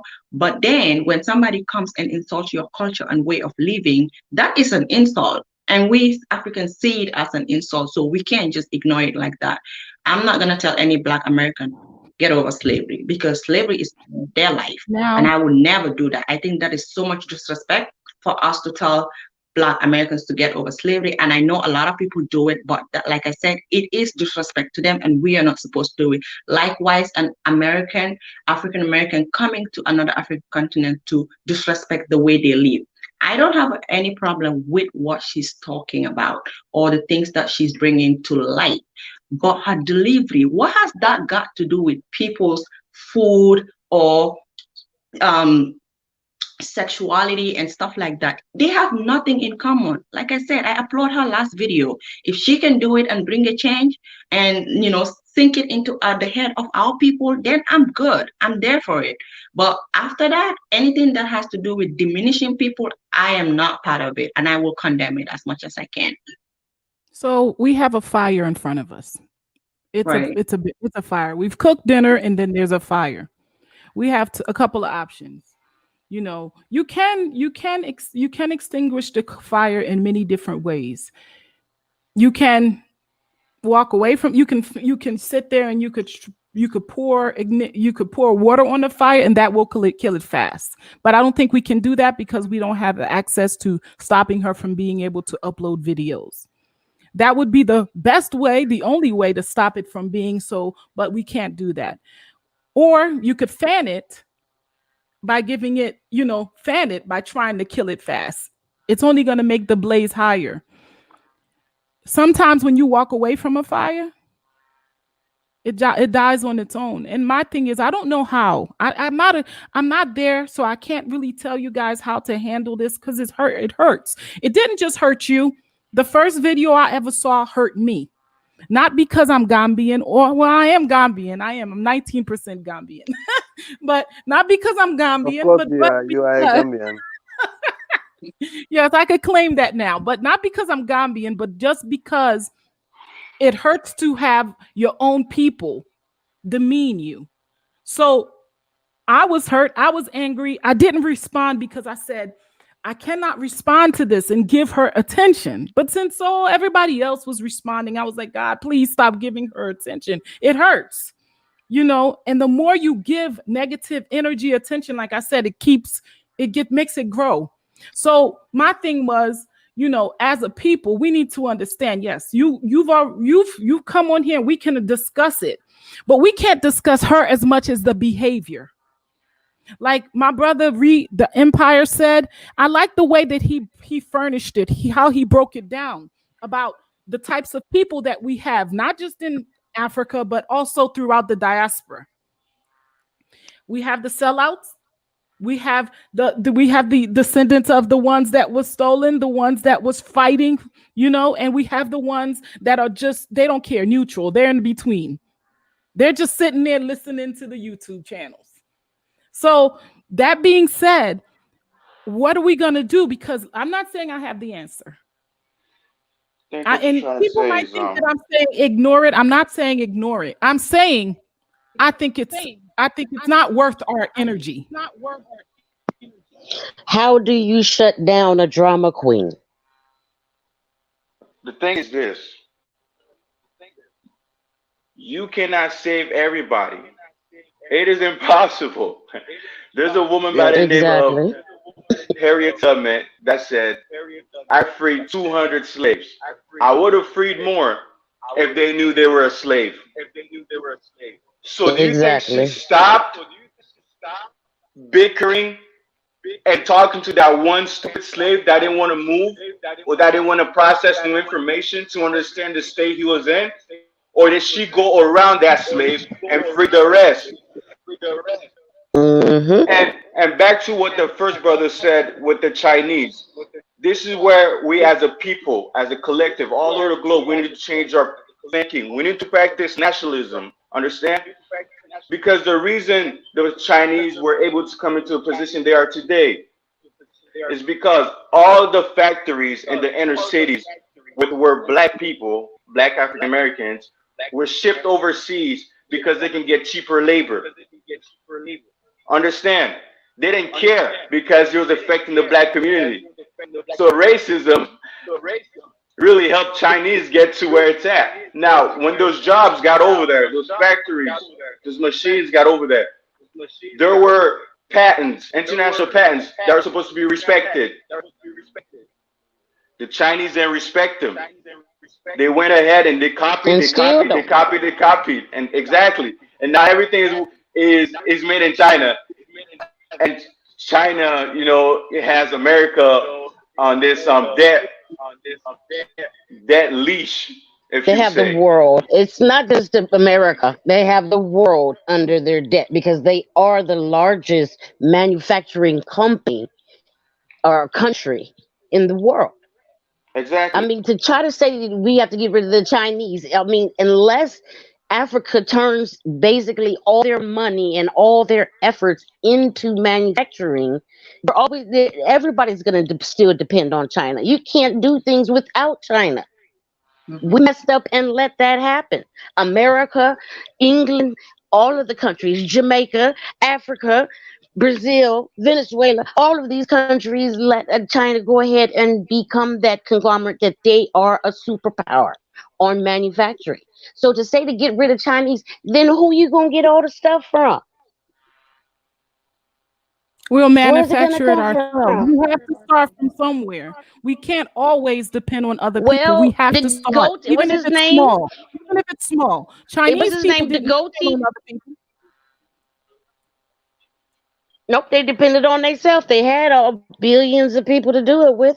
And we don't have that mentality. That's that because even in America, I knew people where I grew up because I'm from California. And in California, I used to always laugh because we had a lot of Orientals. We have a lot of Orientals and we have a lot of Mexicans. Everybody else is a little minority in Cali. Now, with that, whenever you see an Oriental, they're all they you will never see them in a Ford. You'll never see them in a Chrysler. Rarely you will see them in a Cadillac. They're gonna be in some form of Japanese or Chinese car, and that is like a rule for them. I have friends that were of that descent, and so I used to ask them. I was like, "Why are all your cars are Toyotas, or why all your cars are Hondas?" And they were like, because in our country, we are required that if just because we're here, we still have to buy our country's cars to support our country. And even the ones that are American Chinese or American Vietnamese, they'll still tell you, I'm China first. So whatever the Chinese, whatever's going on in my country, yeah, I'm an American now, but whatever, I'm still China first. And as blacks, we really don't think that unless somebody's getting shot. It takes somebody getting shot in the streets by a cop or something else so traumatic for us to come together. Because other than that, we were taught to be cutthroat, every man for himself. And for us, when you want to say the great divide between the Africans and the African Americans, African Americans first have to get over that gap between ourselves that we need to have unity. Because it shouldn't take a death for us to come together, which How we're is talking about this really thing, and I have people in the comments saying that it's because you're African American that you are walking away from it. No, I'm not African American. First and foremost, I'm African. You see, I was put in Haiti, so they called my parents that's Haitian. why that's the But I am first not, name of and I it, want to, African. Vonnie, let me make this clear to the people because they need to understand this. Our brothers and sisters on the continent need to see us as Africans. That is an African sister that's disrespecting you. She don't know who she is. Mm-hmm. Like she needs to you need to see yourself because this right here thinking that's African American, it's this, it's that. First and foremost, I'm Haitian. But first and foremost, I'm African. You know, Mendinka, Mende, and what is that other tribe? I'll let you know. Akon. Those are my three tribes, okay? If you really want to whoever's in the comments saying that, that's who I am. Second thing is you need to understand is an ignorant person, regardless of what tribe, what country, what state you come from, is just ignorant and sloppy. We're talking about ignorant and sloppy behavior. Stop giving it a label. Let's not waste any energy on this, y'all. Okay, so let me ask you something. Do you know anybody in the Gambia that's just ghetto, ignorant, nasty, and you don't know nobody like that in the Gambia? Of course, there are people that are Okay, so ghetto in that's what that the person is. everywhere. That person just came from was born in America, but that's the same person. We're all Africans. And that's what They I'm really say if you're black, frustrated with you're all an this African. because we need to stop this because we have work to do as a family. But I'm happy that our Kathy is the way she is because if this is what it took to bring us together, then thank you. It's like Because now Yes. we're Marcus talking. Garvey said, Mm-hmm. some of you Negroes are no good here, and you're not gonna be no good. You're not gonna be any good in Africa. That's what he said. And we have to take that approach with everything. We don't need everybody. We just need enough. Sure.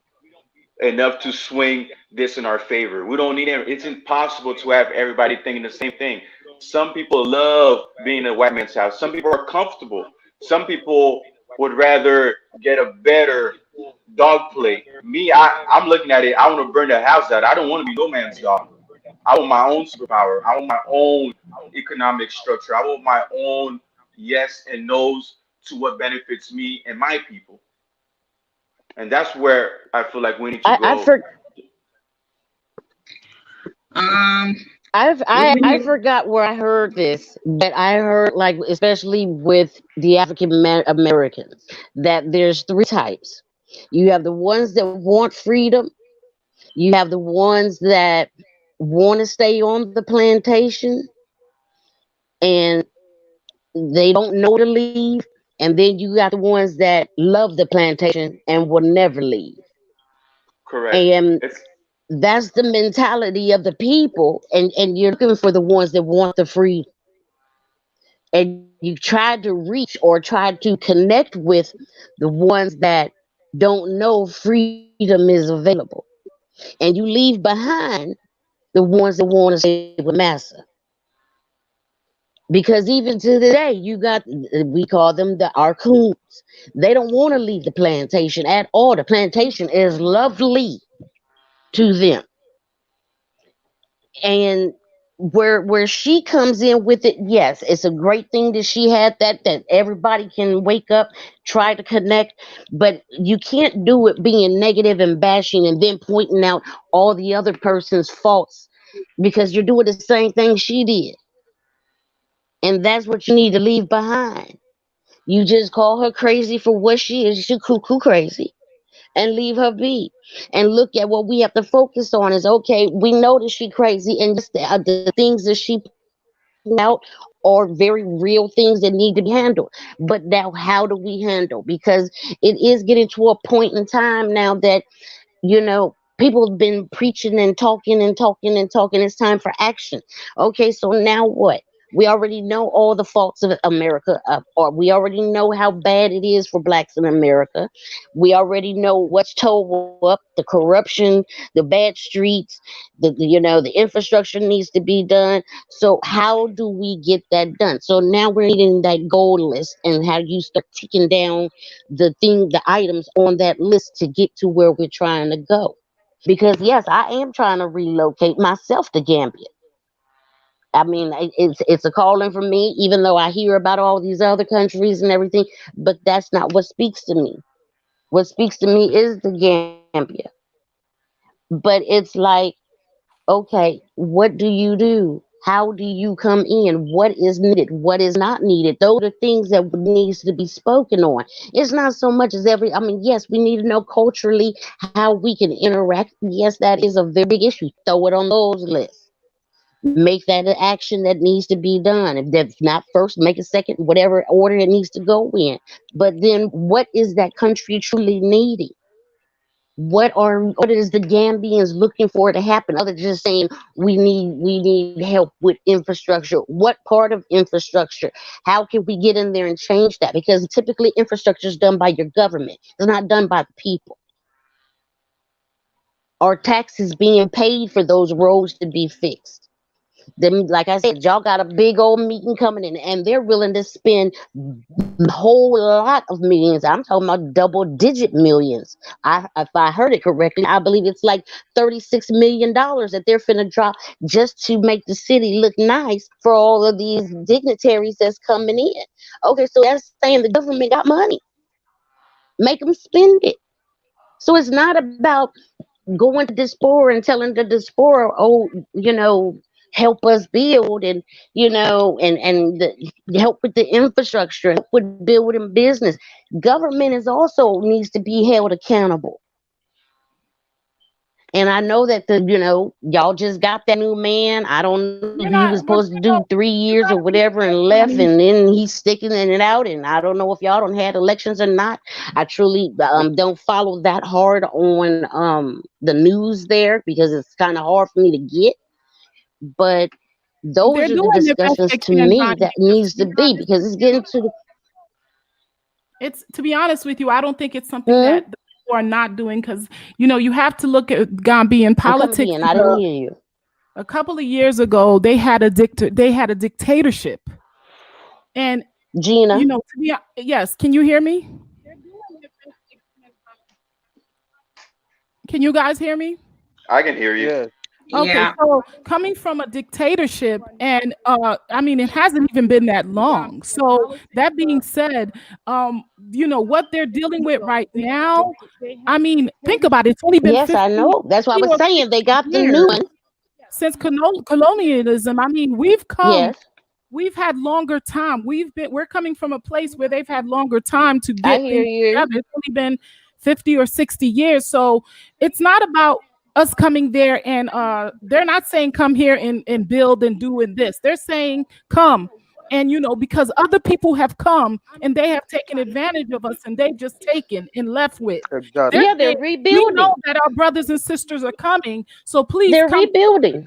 that you're gonna come build, and that's what they're looking forward to, and we need them because we have now an opportunity to go somewhere where we can build, because we know where we were at we could not build, but now we have an opportunity to go home and build. So I don't think it's a thing where they're saying come and build and whatever. I think it's a thing where we're both. It's coming from both sides. We're coming, we're gonna be able to invest, and they are there already, and they're gonna be able to help us, because True.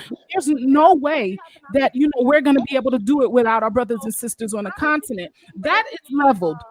What is not leveled right now, and we need to get rid of it. And I hope that this is the last of any discussions that we have on this matter, is we are in agreement. The communication from this woman is deplorable. No way. There's no way possible. No. It's deplorable. It's not acceptable. It's abusive. That being Excuse said, me. we're not disagreeing with that. But we know that you guys are frustrated. We know that you're angry. We know that you're hurt. And I'm really here to let you know that we're not, you have a whole bunch of people. Look, there's two people here. Two Mm-hmm. different people that are not three people Mm-hmm. from the Gambia that's representing, saying, True. we love you. We're coming home to you. We don't want to disrespect you. We don't want to take anything from you. And you're still here talking about one person. Something's wrong with that. You have three people talking to you saying, hey, we're here, we're coming, we have a different mindset, and we want to work and build. But you want to focus on one person. See, the problem is not her as much as the people I mean, that I would say so. listening I'm to her. sorry for that woman to the Gambia.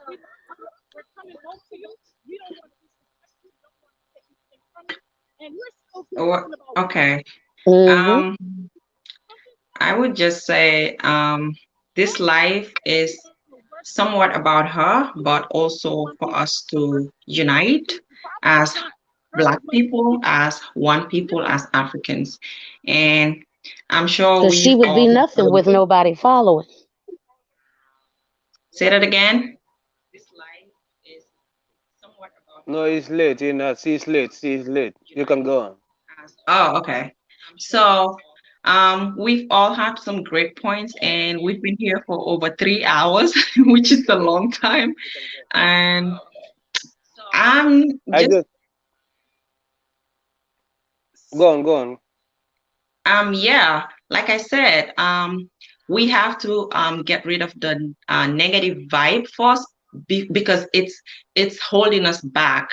Um, Yep. it is preventing us from uniting, so we can't just ignore it, you know. But it doesn't also mean that we have to be focused on it the whole time. Definitely not, because it's not going to take us nowhere. While we are at that, somebody else is taking our resources away. So, but also, let's not forget that we need to come together to get rid of the negative vibe, not just exclude them, because they are part of us and we can't exclude them from us, but show them that they're wrong when they're wrong. And I would plead with African Americans, because maybe if you guys make efforts, she would listen better, because she don't want to lose you guys. I don't know if she sees us the She doesn't same. listen I to hope anybody. so. Have you For seen us how she to try reacts when to, people say something in her chat? for me, as a It's logical listener. nasty. thinking, breathing human being, if I go talk to a crazy person, I'm saying you're arguing with a crazy person, that means I'm more crazy. That means I'm Exactly. crazier than she is. Insane. Exactly. That's Is there any crazy insane. people here? Are you crazy, sister? Are you crazy, my I'm not sister? Are you wasting crazy, my my time brother? Mm-mm. on rubbish. I'm I'm not not No, wasting crazy. no. my time. I'm The not reason I'm on crazy. Mm-mm. this channel now is because I love you, the Gambians, and I love you, Africans, and I love my people. Exactly. But I would not waste my time to go on her channel Yes. and talk to her about anything. She's I look rubbish. Trying to Yes. forward. correct I her look because forward to going online and seeing the beautiful Gambia, the good Gambia, and every day it's Art Cassie, Art Cassie, Art Cassie, Art Cassie. yes. My God, Well, that's Okay, because she okay, will not okay. stop talking. That's because she will Can not I stop come there? talking, and she's bringing let the her brother monster talk. in Gambia. He has not talked yet. Go ahead, She's brother. bringing the monster in Gambians Yes, too, my and this is brother. going to affect That's our true. genuine brothers and sisters. And I don't want that Mm. for them because some of Yeah. these people are so genuine and they're coming for good. They're not coming to look Mm-hmm. down on us, but they're coming to build with us. And that is the Sure. energy I want us to be seeing in the media. You know, the media is very, very Exactly. toxic. And if we have people like that on there, it's just going to keep causing some divisions, and we don't want that.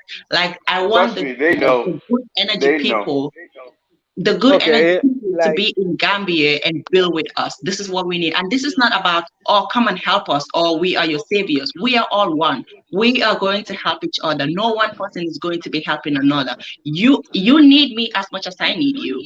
That is how I Correct. see it.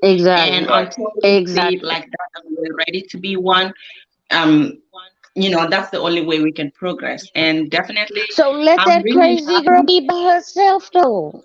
happy. I'm Let really her Let me happy come. be Can crazy I you. over come? there. Can I Go come a ahead, second? brother. Go ahead. Go ahead, brother. You can Yeah. talk. Go ahead. Like what I want us to understand is like understand the Gambian population. If it's 100, like we have 25%. That's that are aware of our brothers and sisters coming home.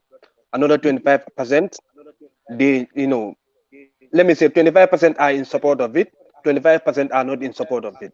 Then 50% they are not aware. So True. our target should be that 50%. Those who are not aware of Mm-hmm. any, like they don't know anything about African American, European, whatever. Any, like our brothers and sisters coming back home, they have no clue. They don't know anything about it. But and we have 25%, like I said in the stand on my last time. Those are the people who sold our brothers and sisters out. They don't want you to come. That's the fact. So we have another Mm. 25 who are in support of you, who wanted you to come. But we have 50% who don't know anything. They don't know who is coming. So they will see you as foreigners if you come. So us 25% that we understand are in support of you. We are the one. We need to understand the the Stop types of calling us people we are. foreigners. That's one. No, no, We're no. not Maybe you don't foreigners. understand. I No, know, I I know. get it. I mean, I've been listening. I've been listening to other videos. I understand. I'm just interjecting to stop calling us Okay, foreigners okay, okay, okay, because okay. that's Thank one you. thing we So, call it. If you gonna call us brothers and sisters, mm, and the lost tribe or whatever you want to call it, but we're not for. How can we be foreigners on our people's land and our no, motherland? How can we be a foreigner? okay, okay. I understand you. I will not say foreigner again. So that's the target. Our target should be that 50%. Thank Second you. time, yes, yeah, yes, my queen. Yes, my queen. You are welcome. We are looking forward to welcome you home. So Well, that's I'm the just target. gonna Thank okay, Our go target, ahead. yes, I want to finish this. So, for her to be on the internet, like talking bad, understand, behaving anyhow, that will discourage that 50% that we 25% trying to, get into our groups. You understand? Because there are people, I Mm-hmm. will not lie to you. Not everybody want you to go home. Not everybody want you to go home. Mm-hmm. So that 50% should, but for her to forget about her, it will be very hard because we have people like understand me. The reason why I did reaction video about her is because of the channel, like I don't want to mention name, but it's biggest channel, almost I can say it's one of the biggest channel when it comes to African and African American issue. But you understand, the brother was trying to defend her word. That is biggest platform. So if someone made that type of mistake, we all should come out to condemn it. Nobody should be understand, even try to they try to sugarcoat her words. That was the problem. And African American, like understand, our brothers and sisters in African America should stop. telling us that, like, understand, like, we are born and, in a very difficult condition. Us too. So that, that should lead you to do, understand, to act somehow. That shouldn't be an excuse for anybody. We also shouldn't tell you that no, we are not aware of this and that. No, that shouldn't be excuse.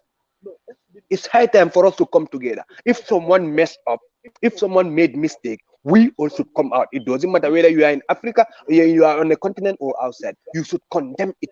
No sugarcoating.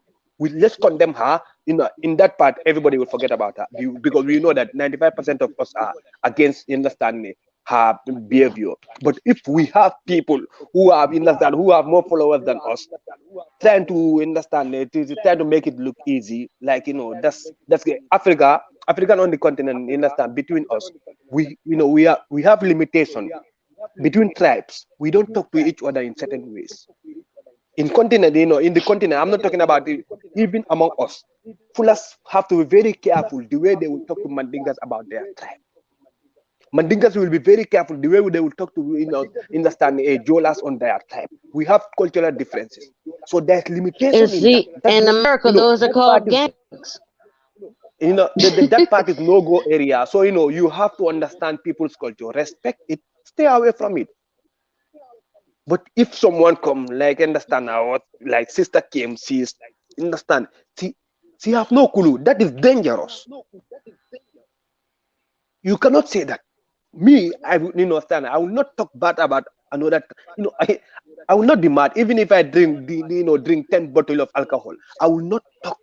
I will not go against someone's culture. That's what she got to, she got it all wrong. So everybody should condemn that. And last point I want to point out is, like, leaving America or Europe, coming, or Haiti, you understand, or coming back to Africa. Don't think that you understand the, like, the government is going to see you, understand, recommend you. If you see Western world, African governments are their branch. We don't have government. We have branch. The branch of, you understand, Western media. Western world. They are the one dictating them. They are the one ask them to do whatever. Don't be surprised if I tell you that sister was sent to distract you, and she's winning because she's getting more I and more believe that. people. You understand? More and I more mean, people. they've If done you go that. to her America comments, does that. section, you will see people telling that, oh, I wanted to come to Gambia, but thank God that you informed me. I will not come. She got people who are thinking like that. So it's dangerous. Government will not do anything. The only time they will act when it's time for election. Like me, if I go there, I tell them that deport this girl, I will support you and I will guarantee you 2,000 people. They will do. That's how they, but that will have no benefit for me. That's mean, I'm sending my sister out of the continent. But that will be the only solution. So we have to understand one thing: the cultural barriers, the cultural is very sensitive. Let's stay out of that. 3 things I will tell you if you go to Africa to stay out of it: religion, politics, tribe. Forget about this. If we mistakenly, try to talk bad, against these 3 groups, you are not going to stay longer there. Thank you. I don't want to waste your time. Thank you, sis. Thank you Thank you guys. for that. I'm just gonna let everybody give a goodbye message to our brothers and sisters that are watching and the ones that are gonna be watching the video as well. Like a motivation message, nothing disrespectful. Let's leave motivation messages for each other and to be able to unite better. Okay. So because we have been here for almost 4 hours now and it's been a long time. Thank you guys for the super chat as well. So, yeah, Gina, just give some motivational message to our brothers and sisters and so on. Well, I can say this. I know that it's easier for me to say ignore it. I'm sitting here somewhere in the United States, far away from it. I'm not in the belly of the beast. So I understand that a lot of people are frustrated. And if you're right there in Gambia, I understand the hurt. I understand the level of disrespect. But what I came on this channel for today, it's been 3 hours, over 3 hours. That's crazy. Was to was to let you know that I'm of the diaspora, and I'm looking forward to coming back to the Gambia. And I don't. The only thing that hurts me is when I see that it's a label of, like, you're not just saying this one person, and I am not condoning anything that this person has done. I don't agree with them. I don't subscribe to them, so I don't even see the videos, because the first video I saw, I unsubscribed. And that's the only example. The only thing I can tell people is that if you don't want to spread that type of thing, if you are subscribed to this person and you disagree with them, then you're lying. Because if you're still subscribed to them and you disagree, then unsubscribe. But other than that, I want to also give the message that, first and foremost, please keep in mind, my brothers and sisters in Africa, most of us, and you see a representation of that on this video today. There's 3 of us. There's been a couple of us that's been in and out of this video today. We want to come home, not because of the land, not because of the sea, not because of the ocean. We want to come back home to you. So please don't close your mind, your heart, and understand that this is a part of the process. It's gonna be ugly before it gets beautiful. And trust me, just like giving birth, just like carrying a baby for 9 months and going to the hospital and being in a lot of pain, that's the ugly that we're dealing with right now. But in the end, you're gonna have a beautiful baby. This collaborative, this thing that's happening, is between our ancestors. We're coming home, and a lot of you are accepting us, and I thank you for that. Sis Binta, I want to thank you for having me here today. I look forward to I'm always watching your channel, but the first time I spoke, I wanted to thank you for the opportunity. And Thank you, Gina. Thank you for being here too. Thank you. Hey guys, bye. Bye. And Bye. Colson, you want to give a goodbye message and motivational one? I mean, all I gotta say is we are working towards one common goal. A lot of people saying we need to condemn our captain. We have. You guys started a petition, and that haven't slowed her down. I mean, some things is out of our control as us as a whole. If it's outside of what we're doing, let's say like the sister just said here, because actually been talking to people about this. The granite company. I mean, we all have to come and work together. Understand? Now I'm Haitian, and I plan to go back to Haiti and build something, and then I'm gonna double back to the continent. Before all that though, I gotta visit the continent a few times. Now it was an African American brother that starting Monday, I employed one of my own people through because he went down to Haiti. He recognized the same things that we should be recognizing as a people right now, that we're all one and that we all have to build bridges, we have to connect. He started 2 businesses down there. One of them was a call center, and I needed a call center, one of the guys to do my dialogues for me. And I was able to employ one of my own to an African American brother. You know what I mean? So that should be the mindset, with all of us moving forward. Now, I've came across other African Americans that would never visit Haiti. Just like Africa has a bad stigma, Haiti has the same. You know what I mean? Like it's one African brother and he's doing good and he's been able to affect the lives of 10 people. He has like 10 employees and he's actually linking up with another Haitian brother and together they're gonna have over 300 employees under them. These are people who didn't have jobs, they're going to have jobs moving forward, things like that. So just because the other, I don't know, even 1,000 people that I may have talked to try to tell them to go to Haiti to visit, they don't want to because they have bad images. Of course, there's beautiful places in Haiti and things like that. I'm not gonna spend my time arguing with them.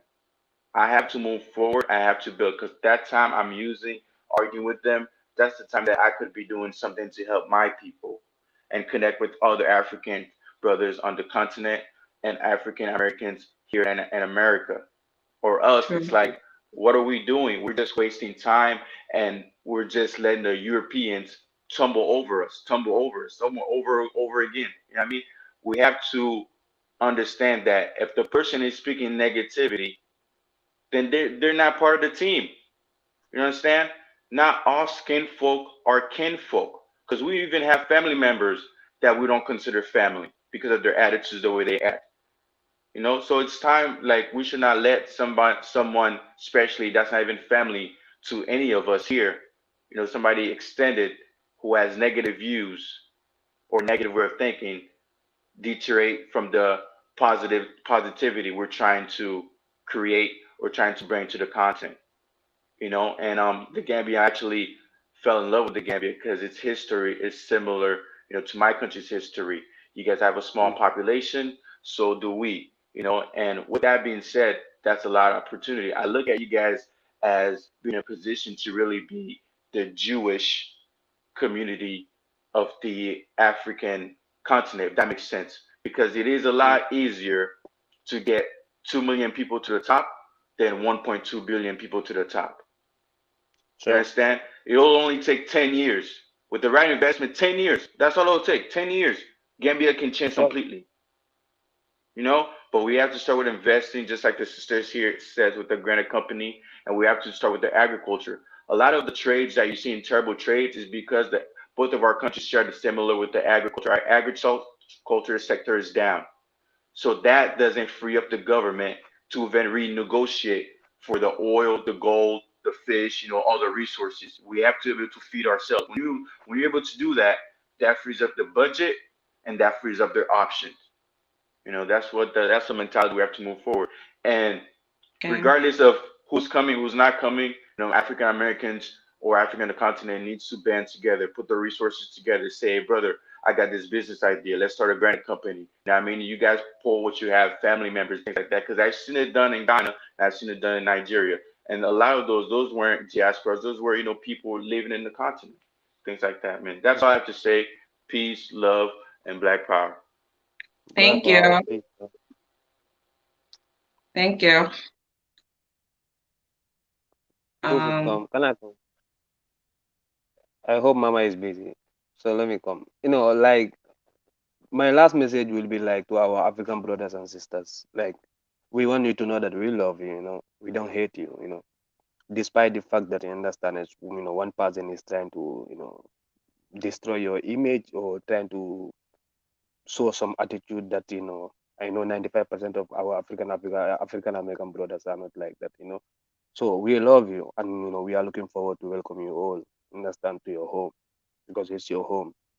So, you know, that's what I'm going to say. And, you know, the last one, don't forget about your ancestors. Those who are fighting back to go home, those who are preparing to go home, those who are like, you know, preparing themselves economically. Even if you don't have anything, come back home. It's your home, you know, you will have peace of mind. Understand it? So that's it. Know your ancestors. Know who you are, you know. Don't be other ancestors, sell out or weak. So peace. Thank you, sister. Thank you, Binta. You know. Thank you. That's powerful. You don't have to be rich to come to Africa. We don't expect you to be rich to come.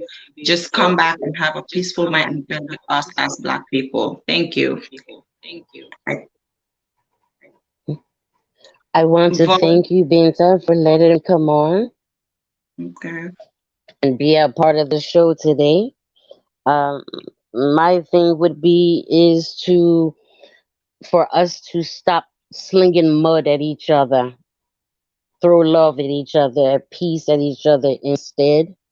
Um, I would like to see that not only conversations that bring us together like today, that tries to bridge the gap, but I would also like for us to be able to talk about things that what's needed in Ghana in the Gambia. You know, not so much as opportunities, but what's missing. What does Gambians want to see? What do they want to see come and be a part of that community? I don't care if it's from restaurants to laundromats or whatever. I've never been to the continent. That's my goal is to make it and build my house or buy my house, which one I end up doing. But you know, when you're looking at, you know, come and help build, what do you want built? Those are the conversations that I would rather hear other than talking about this gal for 4 hours because she's a waste of breath. And it's not that we have not condemned her, you know, everybody has said their piece. Many other vloggers said it on their platforms, to thousands of people watching, and nobody likes it. From the bottom of my heart, I am truly sorry that this African American thinks this can come to the country and think that she can just say whatever she wants to say and there's no repercussions, because in this country there's always a repercussion for something. And when you get to running your mouth too much, normally ours just ends with violence, actually. And that's the sad part. But because some people you just can't talk to, and for her, it's like you just can't talk to her, because if you go on her platform and you try to say something about, change your tone, or, reword it a different way, she blocks you. She'll get to cussing you, and then she block you. I watched her do it to other people. I don't, that made me just not want to deal with her. I don't give her my views so she can get money, because every time you go to watch and to listen to what she has to say, you're actually paying her when you do that. And the unfortunate part is she's an internet queen, as you want to say. She's doing it all on the internet, so you can't do much to keyboard people. um all you can do is stop supporting them. You can voice on your platforms and hope that somebody that's in her crew, gives her the link and she sees it. But for the past few months, it seems like it doesn't affect her at all. So my thing is, let's leave that alone, and start talking on the conversations of bridging the gaps between each other. The differences of what we don't know culturally. Let's learn each other's culture. Talk about those aspects, and then again, like I said, talk about what's needed. Especially when you have people like me. When I come, pretty much it's gonna be, my first time to the island, I mean to the country, is more than likely gonna be my last. Because when I come, I'm done with over here and I'm gonna be there. But then, what do I want to do there? What is needed there? Because even as a business person, it ain't so much of what I want to do, unless you're a restaurant business. But other than that, it's what's needed. What does the Gambian people need on a daily basis that they need to see? From entertainment to anything, what do they need? And those are the type of conversations that I would like to see, and just try to build the love and stop the hate, you know, and move forward, because she's just cuckoo crazy. Um, you're absolutely right. Thank you. And those are the positive conversations that we want to hear and we are looking forward to. So, to all the YouTubers that are here, also, if you can make such live videos whereby we can come together, make conversations of developmental conversations, whereby we can develop our countries and Africa as a continent, that would be awesome. And um, just try to avoid the hate and letting one or two people bringing out the monster in all of us, because we all have monsters. And you just need to Exactly. trigger just a little bit and they're done. So yeah, I just want to say a very big thank you for all of everybody in the chat, everybody that have contributed to this live. Thank you guys for joining me today, and I hope we all are able to go home with some positive vibes today. Thank you guys. Thank you. Good day. Goodbye. Bye bye.